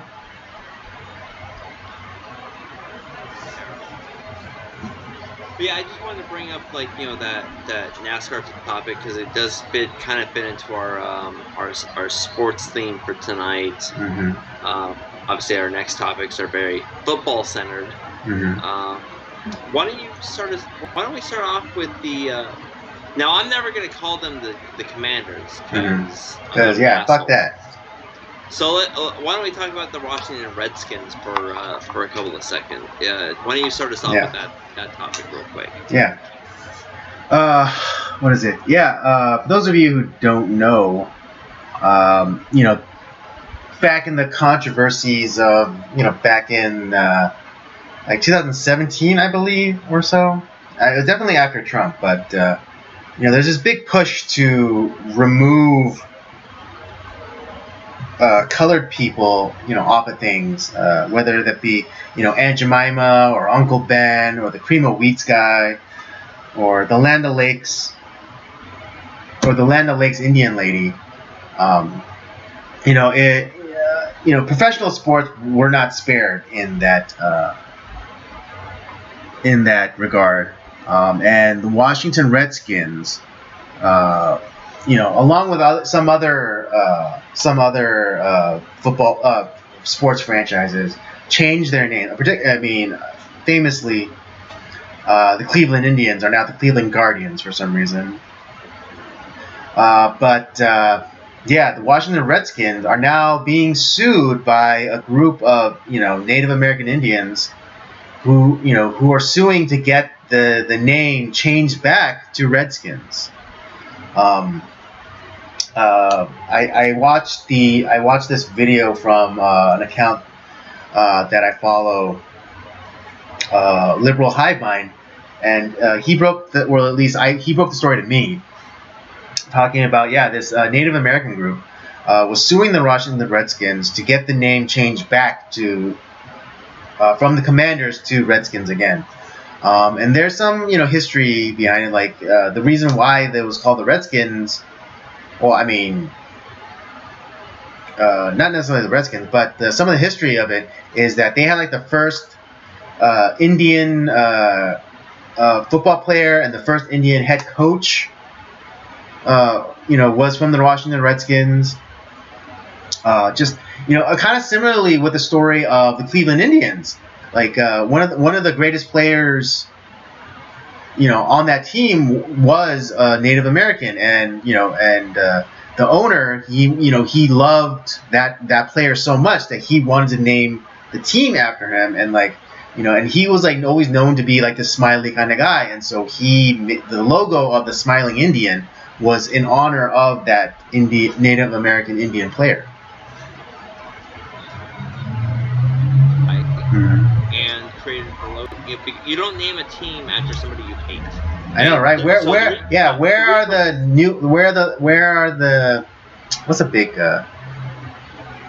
the Seattle Stormtroopers, or where are the Cleveland Brown shirts? Yeah, they're not there. Yeah, exactly. They don't exist. Or the Boston Hitlers. Yeah, it's well, we hate Hitler, so we're gonna name our team after him. Give me a fucking break. You don't name things that you hate. That's why there's an attack helicopter named after a Native American tribe, or a badass weapon missile system named after a lethal Cherokee weapon of war, the Tomahawk. Right. So it just doesn't happen. I'll link the video down in the description. But yeah, it's so funny that it's come full circle. That now are you gonna be mad at Native Americans who are petitioning or suing the now Washington Commanders to change their name back? So the reason why like the name changed to begin with, it's not because of Native Americans. No, of They course didn't not. give a shit. They Actually liked it. They thought it was badass. They had a team named after them. Mm-hmm. So, well, someone's thinking about us. That's awesome. No, it's the same type of people that would bring about prohibition. The church ladies, the liberal white women who need to have a cause to fight for. It's like, you're being so mean, blah blah blah. It's like, it's the same fuckers that like, you know, fucked up his electronic bike going to the eastern the eastern version of like a Burning Man is Bonnaroo. It's the same people that go to like Burning Man and Bonnaroo and they fuck up their electrical bikes and they don't want to fucking pay for it. Those are the same people that want to have the Washington Redskins change their goddamn name. Yeah. They eat Ben and Jerry, and they drown themselves in patchouli oil, and they suck. Those are the people that want to have the Washington Redskins change their fucking name. Right, exactly, and it's like the Ben and Jerry CEO who were saying that we have to give back we have to give back the land, you know, back to the Indians, but then you know an Indian points out, hey, your headquarters is on Native American land. You're gonna give that back to us? Well. Oh, whoops, no. Yeah, you know, you'll find that you know people on the left are very generous with other people's things and money. Yeah. But you know, it just goes to show you that activism, when applied correctly, I think for good causes, is worth it. And I do think that some might claim that this is a frivolous lawsuit, but I think it's important because erasure in the name of tolerance is still erasure, you know. So people people who are clamoring for like the Indian woman to to be removed from the Land O'Lakes, that because it's somehow racist, that's erasure. Same thing with Aunt Jemima from the pancakes. Now it's like called Pearl's Milling Company. Like does it have that same ring to it? Or Uncle Ben's or the cream of wheat guy. Fuck their maple syrup. It's like if they're not gonna put they're essentially erasing the black woman who was a spokesperson for years, like hundreds of years, like 100 years. Yeah, exactly. You don't put people on things you hate. It's like they weren't whipping her to get her in front of like you give us you sell that fucking syrup. Come on, people. She wanted to do it. She was being compensated. She was an actress who was compensated for her work and became like the face, just like how you would have in any fucking commercial. Come on. Like, what's wrong with you? It's because you have white liberal church ladies who are racist, who don't like these people, and so they want to eliminate any sort of like brown person or red skin or whatever. Because they guys it in the face like, oh, we need to be like, this is such a racist name, we need to get rid of it. And it's like, no, the real reason is because they want to get rid of all of that shit. They don't want any sort of, they don't want an Asian, they don't want an Indian, they don't want a black person, they don't want a Mexican being on the face of anything. They want their face on it, but they want people to think that they are being so virtuous. Yeah, it's like if they demanded that the Tapatio guy and the Cholula lady be removed off of their respective bottles. I fucking guarantee that's next. I don't know, but despite some Latino and Hispanic people being demented leftists, I think generally speaking, like Latino and Hispanic cultures is pretty based. For the most part, I'm just saying that's what those people are going to go after next. Maybe, yeah. And it's not that people's base. It's the same people who brought about prohibition. Right, exactly. It's not. Yeah, it's the liberal white women. It's the liberal white women who are the ones complaining about it. No black person was like, it's like, you know what's really racist? Aunt Jemima. No, like it never even crossed their minds. It crossed no one's minds. But you get enough, like, people who, dumbass, like, liberal white women who have, a forked tongue, who can, like, start to, get into people's heads, and those people get into other people's heads about, like, oh, we need to change this. This seems like so racist, blah, blah, blah, blah, blah, blah. And that it spreads like fucking wildfire. That's how prohibition happened. It's the same type of people. Yep. And now, but like I said, so like you would look at it like, oh, why are the Indians all of a sudden like wanting to take their name back? It's because they didn't want the name to change to fucking begin with. Exactly, and I mean the logo was designed by a Native American woman, I believe. Yes. It was FUBU, for us, by us. It's the same thing with the fucking Cleveland Indians, for God's sakes. Yeah, it's for us, by us. Native, yeah. It was a Native American player. It was a Native American like coach that inspired it. It was a Native American who designed the logo for the Redskins. It's for us, by us. There you go. And like one of the, I think it was like I want to say it was Pop Warner, who was like, one of the, like, the coach, one of like those, football coaches, like back in like the very early days, who was having Indians who like, came on and like started playing football, and they would kick everyone's fucking ass. Like the Indians were awesome. Like that's why there is like there's an Indian history in football. Mm-hmm. And that's why we have like the Redskins, we have the Chiefs, that's why we have that stuff going on. Yeah, absolutely.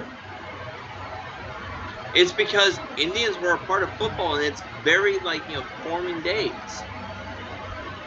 So to honor them, we have teams that are named after them. For fuck's sake. And God forbid that they want to have like they want to take their name back, that some like liberal white woman like has some campaign against, get away, because she's actually a racist, because she doesn't want that shit. She doesn't want anyone to be any other like color other than like a white person to be celebrated. But then they have fooled everyone in society to think that like what they say, well, that's actually, we're being super progressive, like we're being awesome, and we need to have all these people represented, and having a team named after somebody, an Indian or a Redskin, that's terrible. We need to get rid of that. They would, and they make these Hollywood think that like, oh well, we need to have like, we can't have Oscars for people that actually deserve it. We need to just give it to such and such, a skin color. Well, yeah, and then like, yeah, I mean, we're a little bit off topic, but yeah, that's like, that's how you get, the Oscars, with all of these fucking requirements that you have to have a certain amount of black people working on it, you have to have a certain amount of Mexican people working on it, you have to have like a female director, or you have to, because they can't it themselves, Andy. That's what these fucking women and bullshit people that buy into the shit think, that they can't earn it themselves, which is bullshit. Denzel Washington. Yeah, exactly. What is it? Way before this shit happened. I mean, the most profound thing that George Bush may have ever said was the bigotry of low expectations. Yeah, what was it? What's that one black lady who won an Oscar for Gone with the Wind? Yeah, Hattie May. Yeah, because they're super racist. They just gave that Oscar to her, right? Right. Yeah, because it couldn't been. It wasn't because of merit. Although, thinking about it, it may not have been for merit. They might have just given it to her because she was black. I I mean, maybe, but. But see, this is what happens when you now introduce that into public consciousness. Now people are going to think, did you really earn that, or were you just giving it to because you're the token minority? Honestly, in 1939, I think she earned it. Yeah, fair enough. But I mean, again, like now, anyone who gets one now, it's like, it's just, you just got it because you're a minority. Yeah, pretty much. That's how I feel. Sorry, it is what it is now. Yeah, those are the rules now. Those are the rules now, and that's we'll play by them. You won't like it, but those are the rules now because you made them. Yeah. Let's get into a little bit of the. There's the Redskins topic. We'll talk about another ungrateful bastard, and Michael Orr. Oh yeah. Did you watch the Blind Side back in 2000? What was it, 2008 or 9? Did you watch that? Did you watch it when it came out? Yeah, I watched it when it came out. So, one thing I did find out about the film is, well, obviously it's based off of a book, but the book is not The Blind Side. Right. Yeah. The book is actually about the importance of the tackle position. Yeah, the left tackle position. It's a nerd book. It's a technical book. It's a technical book. Because the author that did Moneyball did this book. It's a nerd book, and there's a very minute section of that book that is talking about Michael Orr and the story of what happened with Michael Orr and why he ended up becoming such an important piece in football. And so Hollywood took that small section of that book and turned it into The Blind Side. hyper focused on that part. Exactly, which is fine. That's totally fine. They did what Hollywood does. And it was a great movie. Did you enjoy it when it came out? I did. Yeah, I did too. I think it's a great movie. Very heartwarming.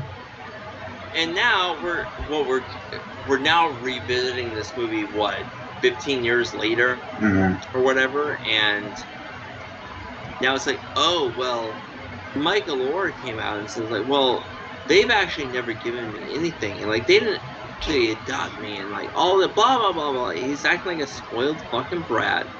An ungrateful spoiled brat.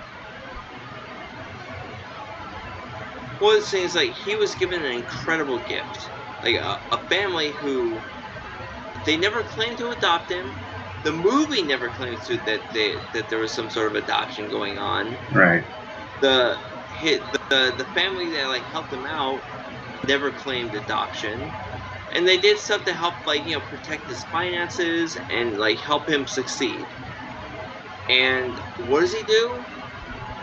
He fucks them over in the media. It's come on. You're an asshole. Yeah. And I'm not saying that maybe the family that helped them out, they're not perfect either, okay? I'm sure maybe there's stuff that happened, with any family, there's stuff that happens, and there's arguments or whatever. Maybe they weren't they weren't always the nicest people, okay? It just happens. But you were dead in the water. You were gonna be in the fucking streets because you were literally given his upbringing, he was gonna be a literal statistic. Yeah, you don't know your dad. Your mom sucks, and she's a drug addict.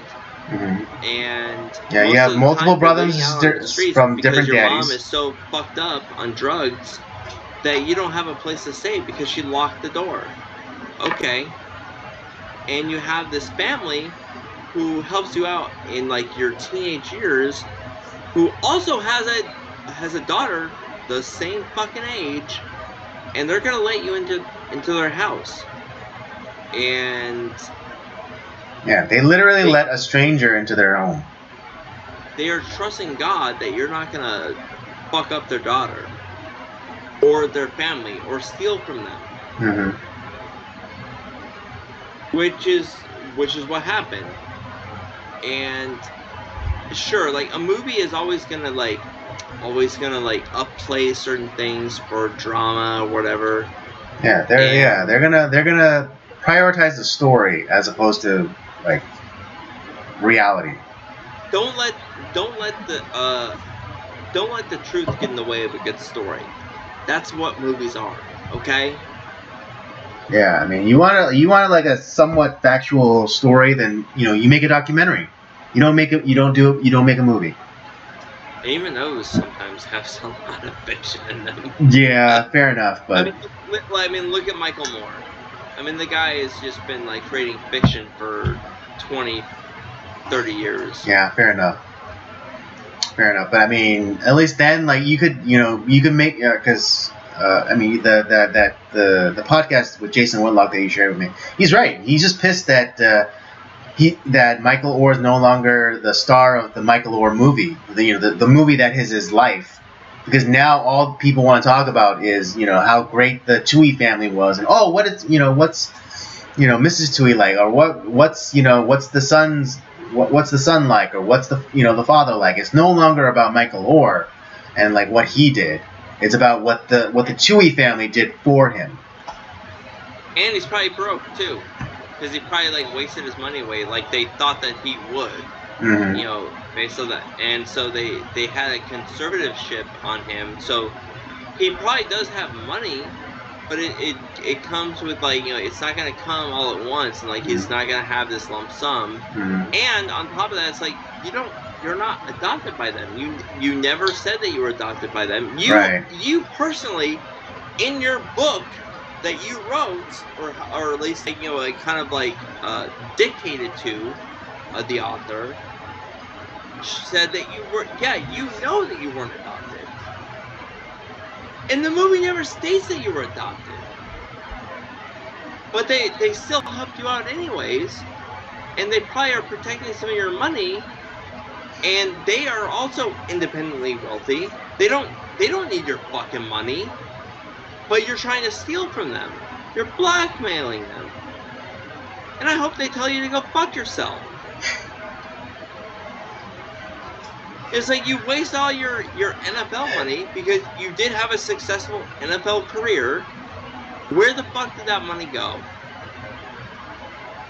But now you're trying to sell another book, probably to recoup the money that you lost, that you're going to piss away again when you sell this book, because we're in this zeitgeist where, I'm a black man and this white family that helped me is racist. Oh, how, it's like, feel sorry for me, guys.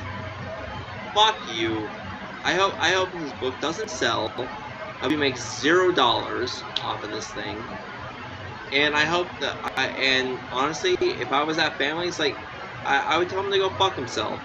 And I hope like there's families in the future that don't help these type of kids anymore.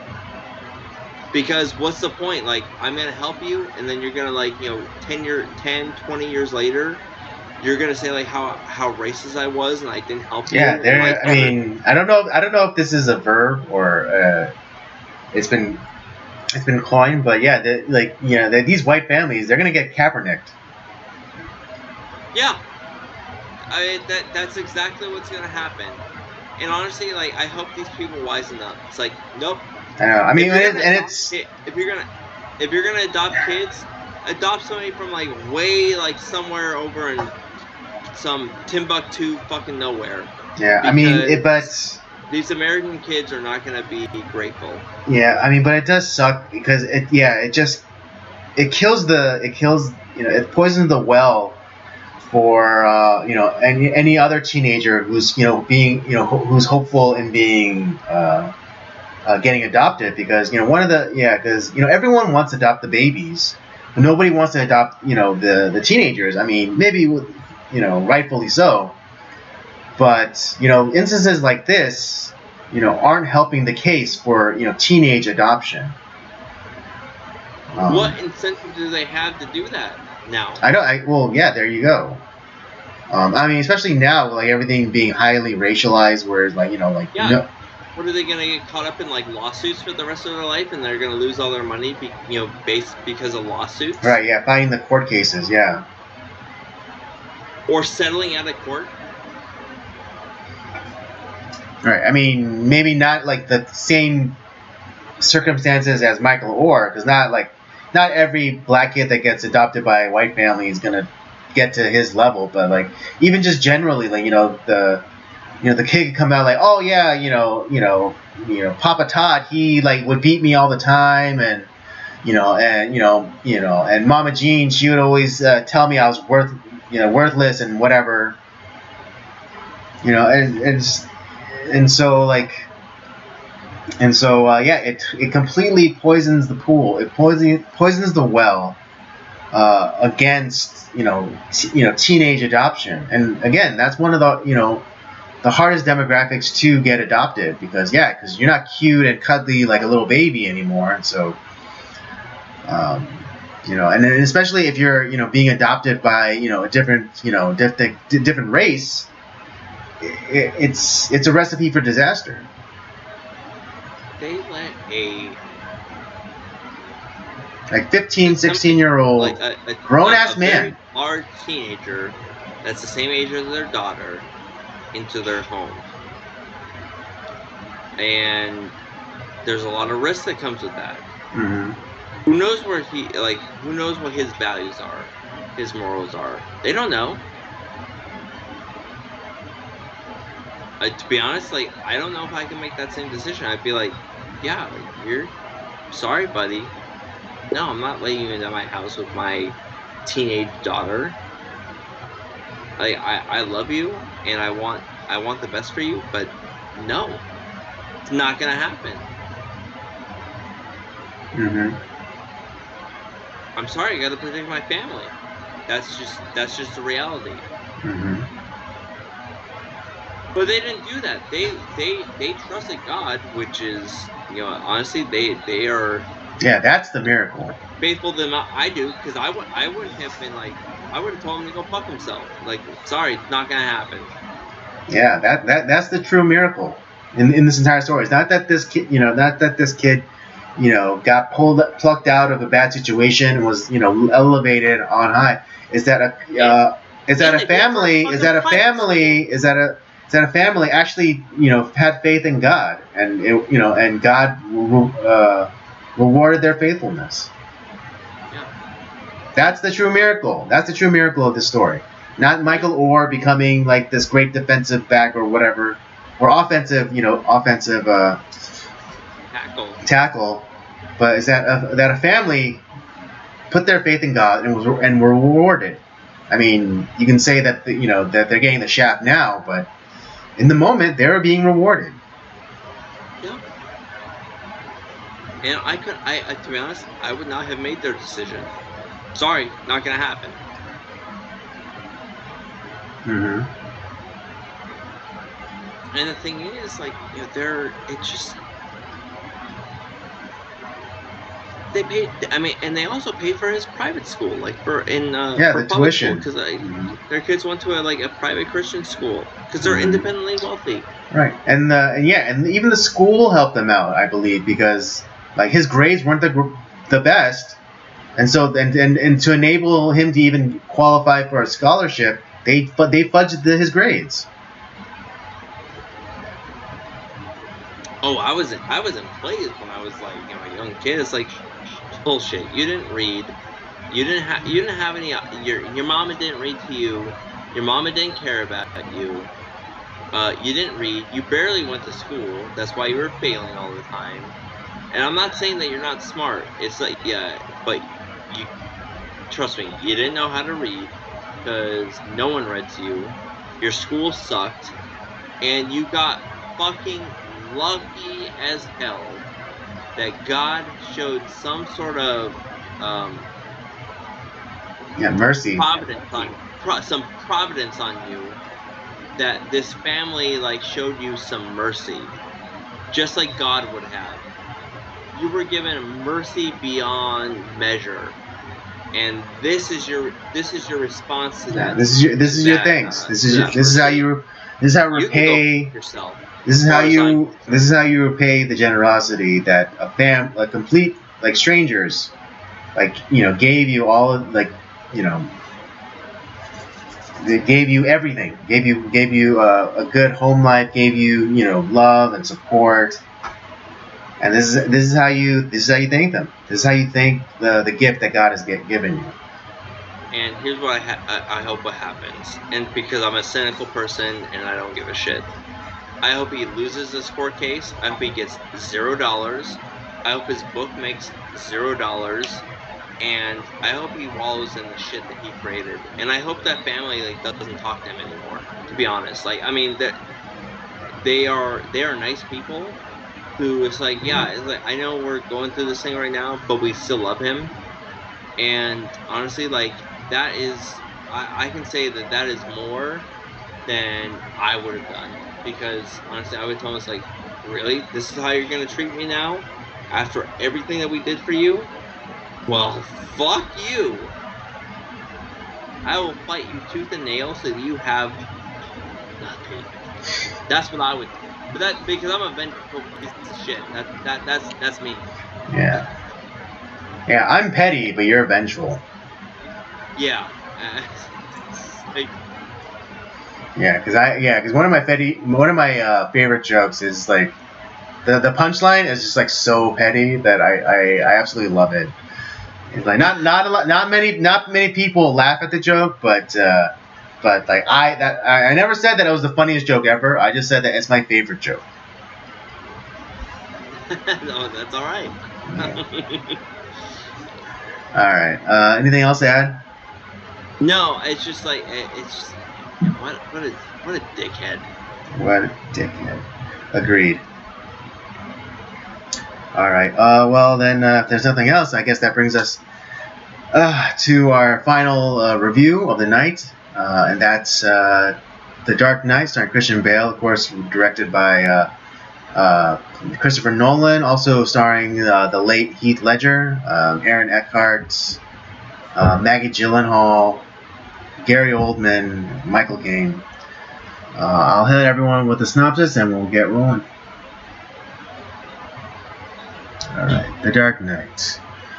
With the help of allies Lieutenant Jim Gordon and DA Harvey Dent, Batman has been able to keep a tight lid on crime in Gotham City. But when a vile young criminal calling himself the Joker suddenly throws the town into chaos, the Caped Crusader begins to tread a fine line between heroism and vigilantism.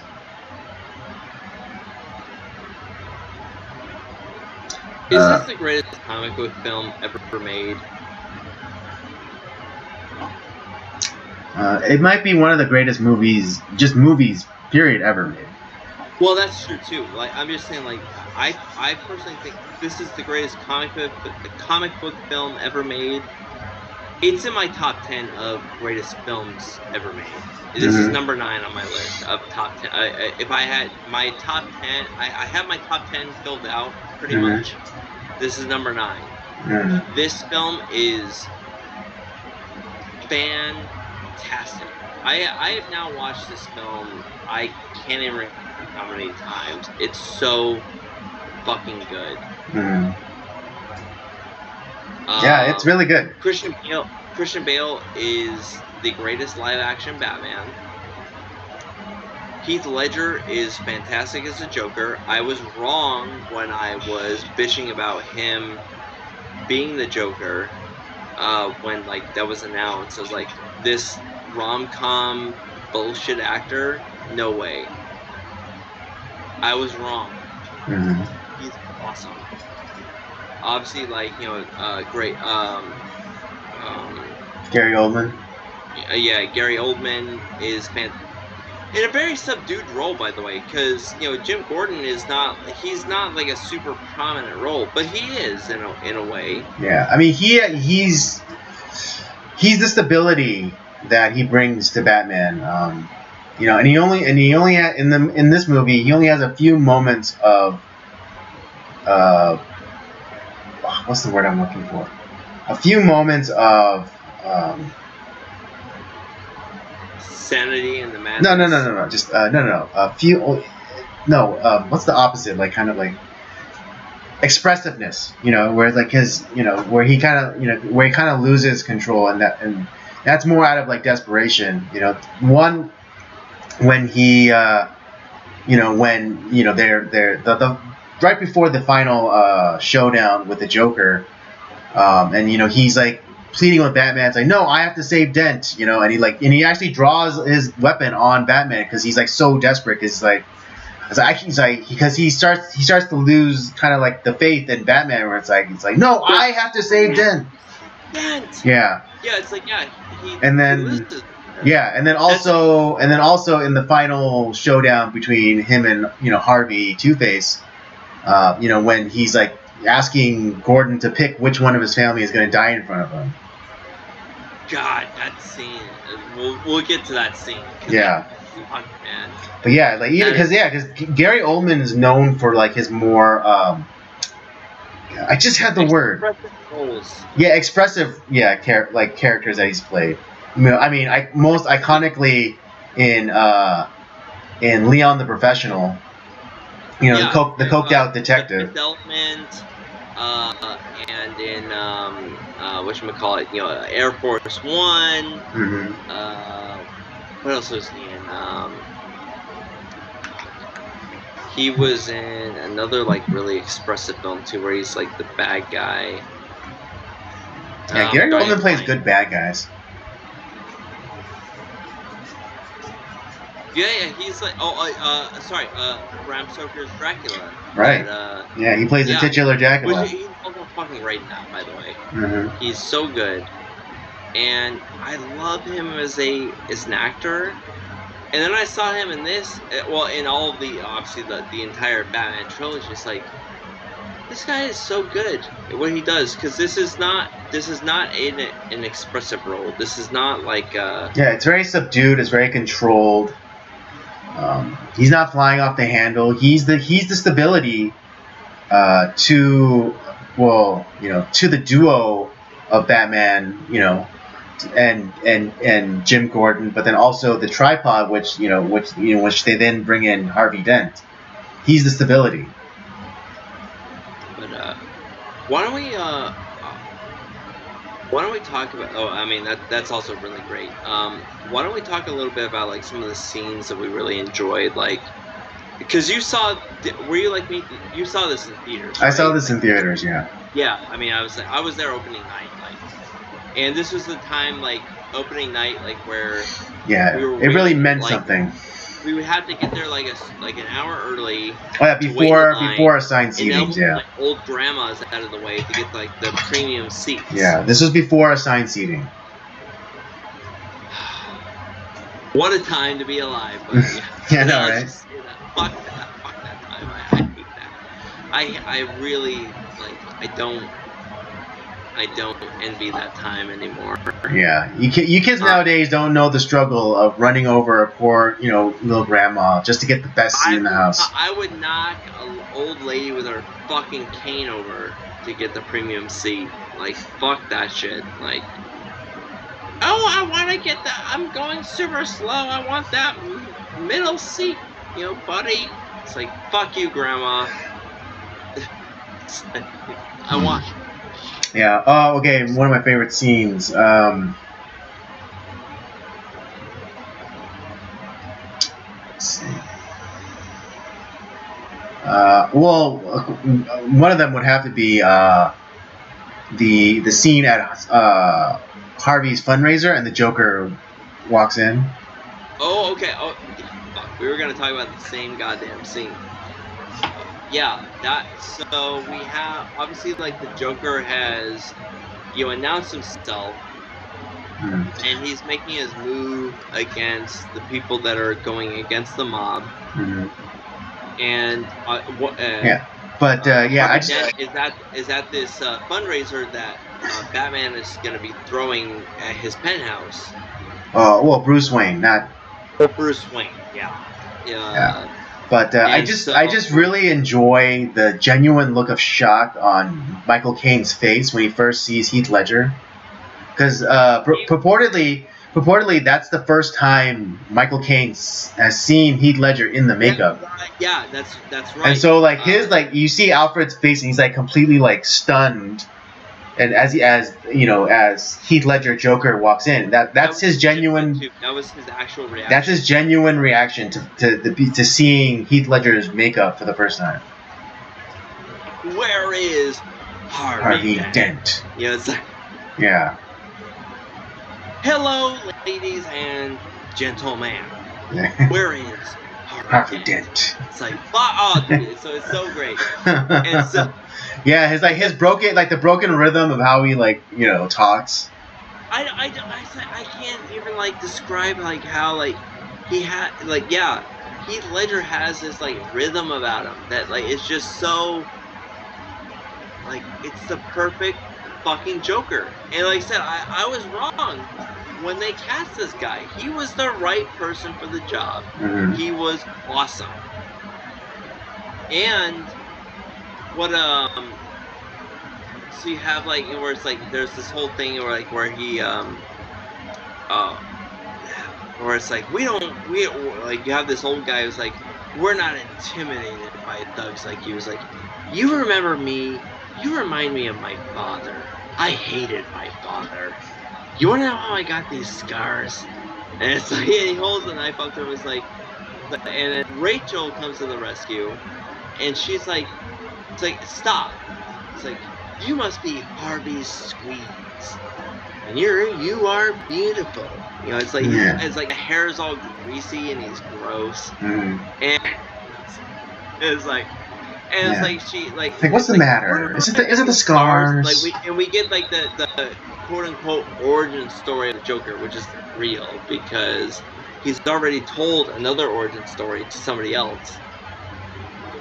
But then it's like where Rachel just kind of like punch him as hard as she can in the gut. It's like, ooh, you've got a little fight in you. I like that. You're gonna love me.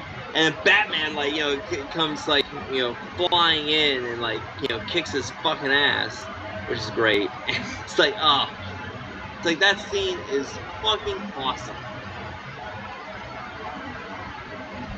And then he also... it's a really great, it's a really great scene. Like, kind of holds her hostage, it's like, drop the gun. It's like, I'll drop the gun as soon as you drop your little mask and show everyone who you are. It's like... And he like shoots open the window. It's like, let her go. It's like, poor choice of words. Yeah, that was so great. I love that. God damn, it's so good. Yeah, but just the exchanges between the characters and what else is good? I mean, the intro scene is so fucking good too. Like with like the sound. Well, Hans Zimmer did a fantastic job with this soundtrack. And like as far as like the sound, so you have like the soundtrack, and you also have the sound motifs because each character has like their motif, right? Yeah. So every time that the Joker enters the room, you have that weird kind of discordant cello music that's going on, like almost like that's kind of like that weird like kind of scratch as you play a string instrument. Yeah. By the way, like the cellist that Hans Zimmer hired to do that, having him do that, it drove him fucking nuts. He hated doing that with the cello. It drove him nuts. It drove him mad. He was like upset. It was like, why are you making me do this? I don't like the sound that I'm making. Right. So, but like so right away because we get like this bank heist. Right. Yeah. The opening scene is great as well, because you just see like you just start seeing like I forgot what it's called, but like the descent, because there is no honor amongst thieves, and the alarm guy, he gets taken out by the safe guy. The safe guy gets taken out by, one of the hold-up guys, and then one of the hold-up guys gets taken out by the bus driver, and then the bus driver gets taken out by the Joker, and it's No, I'm supposed to hang out with the bus driver. You know, it's like, Yeah. and here's the thing. Here's one of the other things that happens here too. Because the Joker is always content about like how he's like, I don't have any plans. It's like, I'm not a planner. You know, Gordon has plans and Batman has plans. You know, all this bullshit. This guy has precision planning because that bank heist. Well, right, yeah, because within like minutes of like what's supposed to happen. Right. I mean, but yeah, like that scene is supposed to be contrasted to like all the events that that happen in the movie, because like he says that he doesn't have any plans, but clearly he does, because he's able to plan them out and execute them. So it goes to the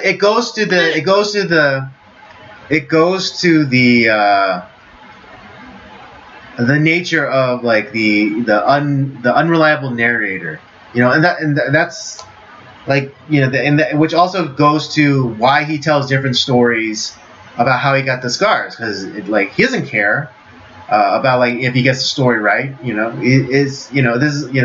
He's just doing things. I mean, in that sense, he was telling the truth. He just does things, but he does them with a plan. He doesn't do them mindlessly. Chasing cars. I don't know what to do when I caught them.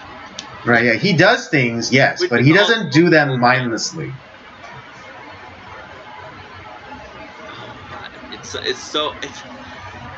This is one of the greatest films of all time. Like I have now watched this film close to 100 times. I love this film. What's another scene that I really like? With obviously we have the when all the mobsters are gathered together. That's a great scene. Oh yeah, so we have so that's where because Joker has stolen from one of the mob banks. That's the heist that we see at the beginning of the film. Right. We have the scene where we have the rogue Batmans that come to try to stop something that's going on with the gangsters, and Batman ends up showing up and kind of fucking up the show. And it's like, what? It's like, why can't we do it? What gives you the right? It's like I'm not wearing hockey pads. It's like that whole scene. It's like. Why can't we? No, I'm not. Yeah, I'm not. I'm talking about the one in the kitchen where they're all meeting up. But this is what sets up the kitchen scene. Well, no, it's not that scene. It's the bank heist in the beginning. But well, I know, but I'm just saying all this stuff plays into the bank heist. There's because Batman is fucking up their shit. Right. And it's where you get so the guy that we have that gets infiltrated by Batman in the parking garage, he's one of the gangsters in the group, and it's the Chechen, as they call him. It's I want to hear what the clown has to say. Even though he's affecting more of a Russian accent. But yeah, that scene is great because it's these mobsters who are running scared and risking having a day as the Joker does point out when he just casually walks into their meeting. Although that does make me kind of wonder how he's able to do that, because supposedly they have security, but he's able to waltz right into the meeting. He is an enigmatic figure. He's a phantasm that just is able to kind of come and go as he pleases. Right, but I mean, did he kill the guards? I don't know. But it's still a great it's a great introduction to Joker, to the mobsters. Walking in a suit that they paid for with the stolen money, and showing. Yeah, and showing his his resolve, in killing one of their own right in front of them, and then also showing his resolve by or showing his mettle by killing one of them, and then showing his resolve by basically suicide bombing, or potentially suicide bombing the meeting with with all the grenades pinned inside of his jacket. And just being able to call things as reading the room, like knowing that the Chinese investor that met with Bruce Wayne just a few hours ago, that like he was the weak link, like he was the one that was. Squealers, when I see him, it's like yeah, Batman has no jurisdiction. It's like, and I know the Squealers when I see him, it's like it's right there. It's like he was able to call it out. He called out the weak spot in that Chinese guy. Although I find it weird that there was no Chinese mobster. No, not really. There's represented like the Italian mob, the Russian mob in the Chechen, and then like the black mob, I guess. But there was no Irish mob either. Gamble. Yeah, he fucks up Gamble's crew. Yeah. Yeah, like that scene is awesome.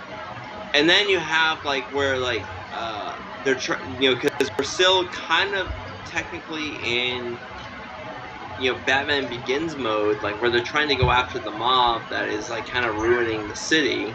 And that's why like Bruce Wayne and the guys of Bruce Wayne, him and Lucius are trying to like kind of figure out what's going on with like how is this guy making these type of finances if he's doing something illegal. And so he's like, oh, he's involved in something shady, potentially with the mob. And it's kind of like more of a, he knew something wrong was going on, but he wanted to look into their books, like using a legitimate method with like Wayne Enterprises.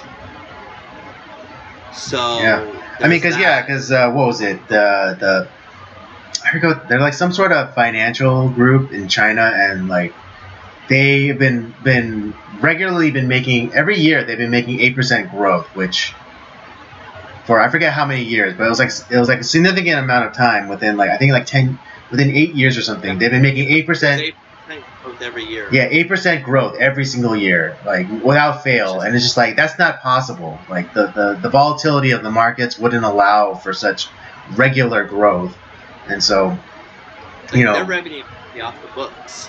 Yeah, exactly. They're bringing their money from something else, not necessarily from just trading like police retirement funds or little old ladies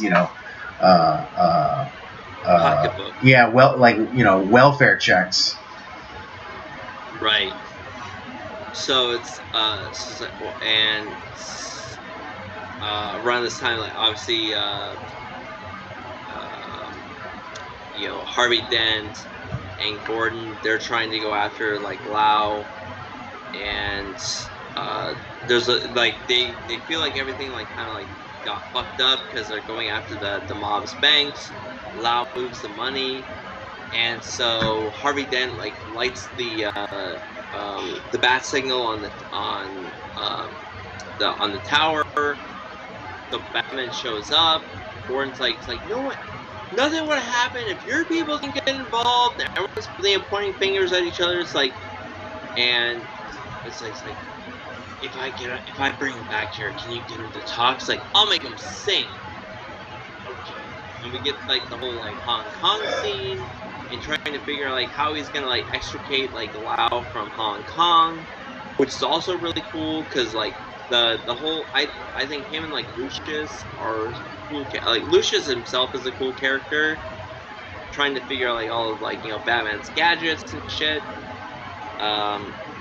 We have the whole scene, and so Christian Bale is actually on top of that like roof of that building. Right. By the way, all the scenes you see like of like Batman looming over the city, whether it be in Hong Kong or in Gotham City, that is actually Christian Bale in the suit. Yeah, in the suit, standing on the edge of those buildings because he's a fucking nutcase. Yeah. Right. Yeah. Don't you know that Christian Bale invented a time machine and then went back and actually killed his parents, just so he could know what it felt like to be, a childless orphan. Just like in like 310 to Yuma, where he actually cut off his own leg. Yeah, and went back and then also went back in time to go and fight in the Civil War. Right.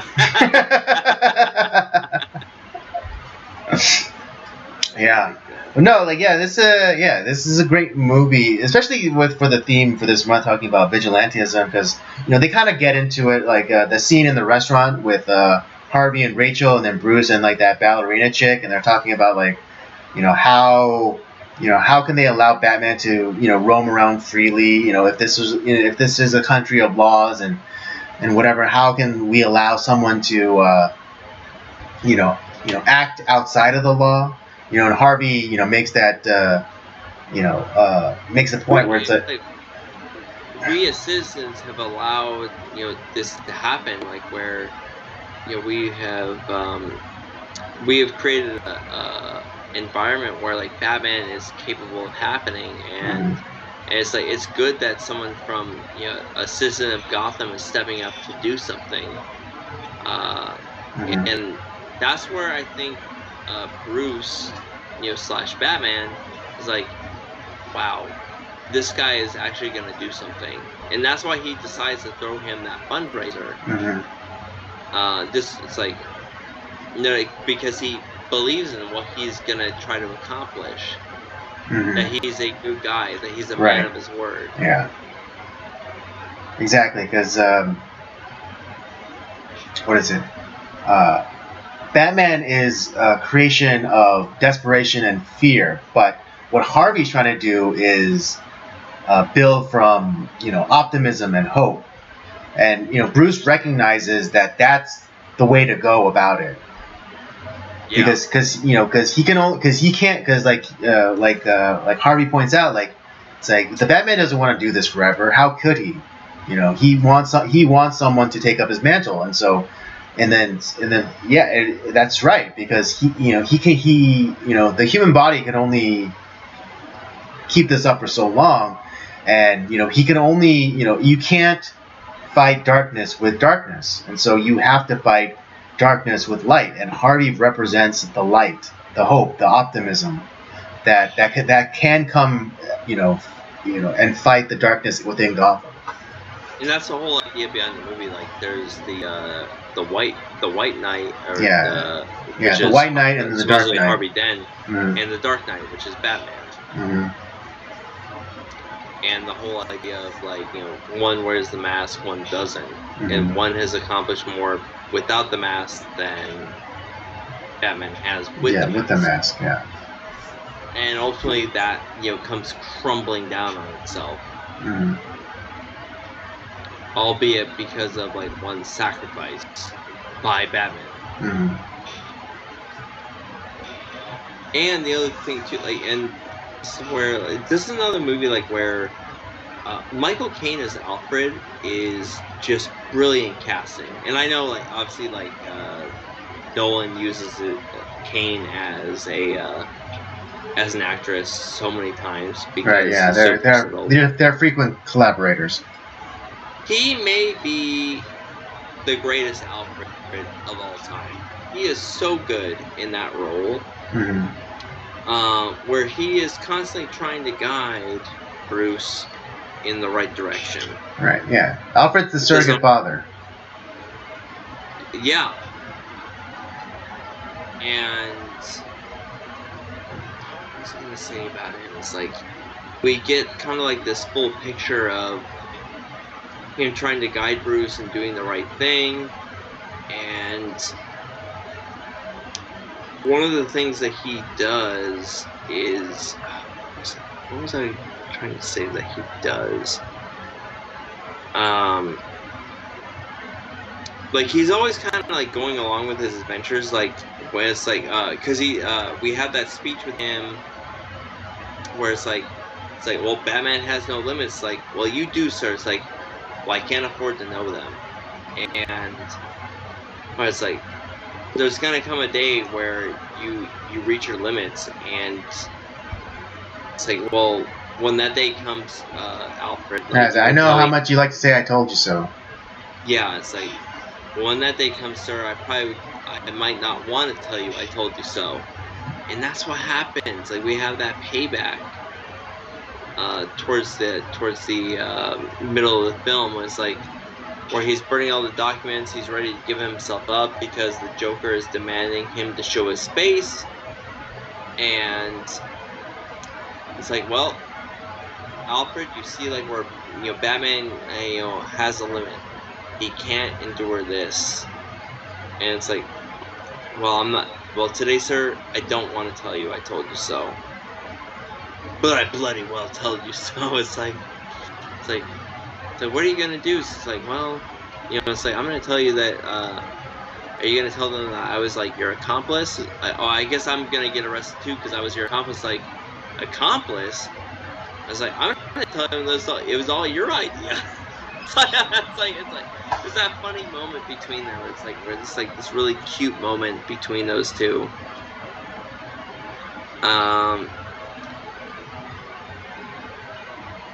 What? I think there's, like, one, like, I was trying to think. There's, like, kind of like one, maybe not so. Do you feel like there's, like, any, like, sort of, like, not so great part of the film?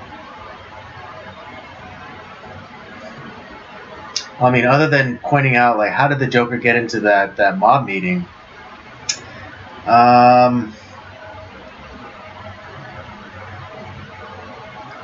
Not really. Oh, and then again, like, how did the Joker get into the hospital full of people? That's where, like, the Joker, to me, like, so that. Yeah, That's I mean, I get it. Like, he's the reverse Batman, you know. So he's able to get into places that, you know, people wouldn't think that he would be able to get into, you know, into and unnoticed. I get, okay, fine. He's the opposite Batman, but, you know, part of me is like, it's still like, you know, especially if he's still wearing the makeup at all times. It's. Yeah. So here's where I have kind of if I was gonna have a nitpick about the film, here's what I have. So one of the big knocks on Batman Begins was, like, where's Batman's investigations? Right. He's the great detective. Yeah, the greatest detective ever. Yeah. So there's, like, none in Batman Begins. So the Dark Knight, we have that scene, like, where Joker's going after Harvey Dent, and he kills the two guys that spell out Harvey Dent, and there's a bullet in the wall, and he cuts out the brick where the in the bullet wall went in, and then he does, like, this weird, like, ballistics test in his, like, bunker, right? It was all to get, like, the fingerprint off the bullet, but, like, I still was like, why? Yeah. What's the? Yeah, because you would just take the fragments from the bullet, put them back together, scan it to get the thumbprint. But why would you have to go and test, I don't know, different calibers or different pieces of brick? This, to me, is the only tacked on film of the movie. Is this. Okay.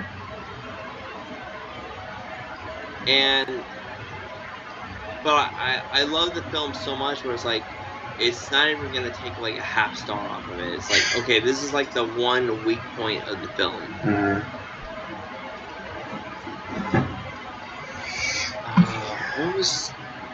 There was, like, another, I mean, the whole, like, ending of the film is, like, really great because we have, you know, Joker blows up the hospital. So here's what happens. Like, Harvey Dent has been talking about, like, you know, Gordon's corrupt cops and all this shit, like, that's been going on. That, like, you know, you can't trust them. Well, it's like, well, if I can trust, like, you know, anybody that you even, like, investigated, I have zero cops because you investigated everybody. And so he does continually hire the people that he trusts, you know, from his division. He's worked with them, and but what we find out is that the Joker has used them based off of, like, you know, what their debts are, mostly medical debts. And so he threatens to blow up the hospital that, though there's certain cops his families are at, so that he can like kidnap who he wants and manipulate who he wants. Which is like he's like I said, he's a guy with a plan. He says like I'm just a dog chasing cars. It's like no, you're not. You're a liar. Yeah, which again, unfaithful, unreliable narrator.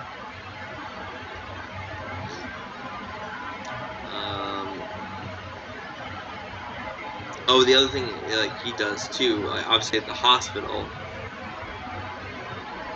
So we had the capture of the Joker, which we thought that Gordon had died and sacrificed himself to save the mayor. However, you know, he's a real person, you know, and the Joker is like, you know, Bruce Wayne's gonna turn himself in as Batman. He's kind of given up because he doesn't want to see what the Joker is gonna do. And Harvey Dent changes his mind and is like, nope, I'm gonna be Batman. He has his Iron Man Spartacus moment. I am Iron Man. And that causes like Joker to change his plans to go after Harvey Dent. And that whole scene is fucking awesome too. It felt a little bit of Mission Impossible 6 to me, like Fallout, because it feels like it has a similar scene there. But yeah, that whole scene is freaking awesome.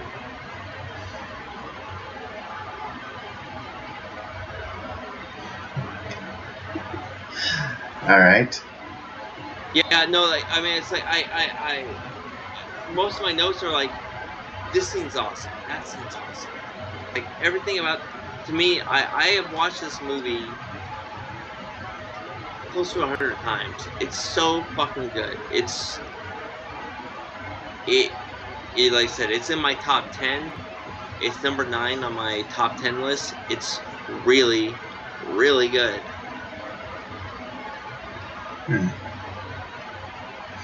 Okay. I do love the practical effects that Christopher Nolan does. You know, obviously, like, you know, Harvey, you know, he's like, oh, I'm Batman. Then it causes Joker to chase after him. And, you know, Batman shows up to kind of save the day. And they really flipped that truck by, you know, it's like, that 18-wheeler, they really flipped it. To, like, you know, to, you know, kind of fuck up the axles of the truck. And that truck, the truck that Joker is driving that flips, that is a real tractor trailer that flips. Yeah, that is it's a real 18-wheeler that flips. That's nothing. Yeah, although the force perspective, the force perspective did make me think that it was a model, but you know, they swear up and down that it was real, so I'll take their word for it. No, there were some miniatures throughout the film. Yeah. That was not one of them. I know, but like, but the force perspective makes me, because it does make me think that it was a model. But they attest to it. There's, you know, behind the scenes stuff, so I'm gonna take their word for it. And and that's a really great scene. You know, that was a really great set piece where Batman, you know, causes the truck to flip end over end. And then Batman chases after him on the Batpod, and you're thinking like, oh, Batman's gonna run him over. Nope, can't do it. And he lays the bike down, kind of in a very Akira-like fashion. Yeah. And I don't know if did you catch that too? I did, I did. But then I wonder why he didn't, like, you know, kind of do the slide and, like, you know, with the rotating tires. Yeah, I don't know why he didn't do that either. And it's like, did the Joker want Batman to kill him? What was going on there? And no, it's probably more like a dare thing. Because he wanted to see Batman's limits. Well, he found them. Yeah. But he does get captured. He has already planned somebody to have a bomb in their stomach, for God's sakes. What else happens there? He's also utilized through. I don't know if it was like through his own people or through the mob. He kidnapped certain key people from the city. Like, so it was Harvey and Rachel that he kidnaps after all these things take place. And then you're kind of like, where, Harvey never made it home. Where is he? Kind of thing. And it turns out that they get strapped to these bunch of drums with like gasoline. It's some sort of oil or gasoline that's highly flammable. And yeah, it's a whole fucking mess. And so Joker fucks with Batman, and it's like he knows that he's gonna go after Rachel. He already knows that. Mm-hmm. So when he does tell him the addresses, he tells the wrong one on purpose. Yeah, it's all on purpose. Mm-hmm. Do you think Joker knows that Batman is Bruce Wayne? Wow. No, not right away. I mean, not initially, but do you think he eventually figures it out? Yes. So initially, because there's that comment where it's like, I actually thought you might have been Harvey Dent, the way you threw yourself after Rachel. And that's in like the in the interrogation room. I think that maybe he doesn't exactly know it's Bruce Wayne, but he knows it's not like that whatever fake bullshit name that he's not Bruce Wayne. There's something else there. Wait, what? No, I don't. Like I said, I don't know if he knows 100% sure that he's Bruce Wayne, but he knows that, or I'm sorry, like that he's Batman. But like, there's something like where. Wait, who's Batman? Yeah, like he's always like. Wait, no. Who doesn't the Joker think is Batman?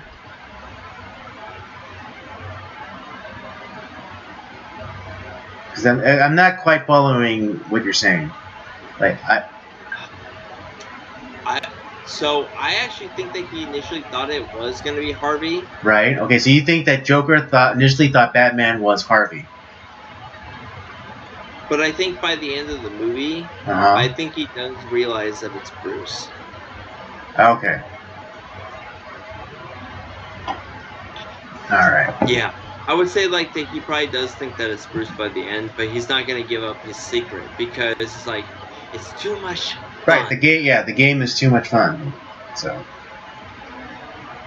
I think he eventually pieces it together also. Because even though he said he doesn't plan or he doesn't have a plan, he does. And like, he could research like he could have researched, about, Rachel, about her past, her affiliations, and also the lawyer that, that tries to out Bruce Wayne. Like, he could easily have been like, it's like, who did he work for? He worked for this company, and then. Yeah, exactly. Yeah, so I think he could have figured it out. And I'm pretty sure he heard of, like, I'm pretty sure there was like a news story about, or maybe not because of the chaos, but I'm sure someone, like, there was some sort of news report about Bruce Wayne getting into a car accident, saving the life of, like, a former lawyer under his employ. Yeah, probably. And so he could probably, the Joker could probably put two and two together. Oh man, this movie is so good. Well, there's nothing else to add. No, I don't have anything else. I think we talked about like some of like the really key scenes. Why don't you give your final thoughts and ratings, Andy? Since I went first last time. Yeah, I have no final thoughts. You know, this is Christopher Nolan's one of the crown jewels in Christopher Nolan's filmography. So sorry. I'm gonna pause you right there. Is this his best film, in your opinion?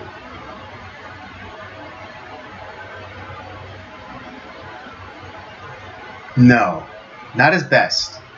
But okay, I agree with that not too. The best, yeah, but one of his best. So yeah, that's why I say that it's one of the crown jewels in his filmography of work. Yeah, and my rating is a 5. There's no other rating but 5.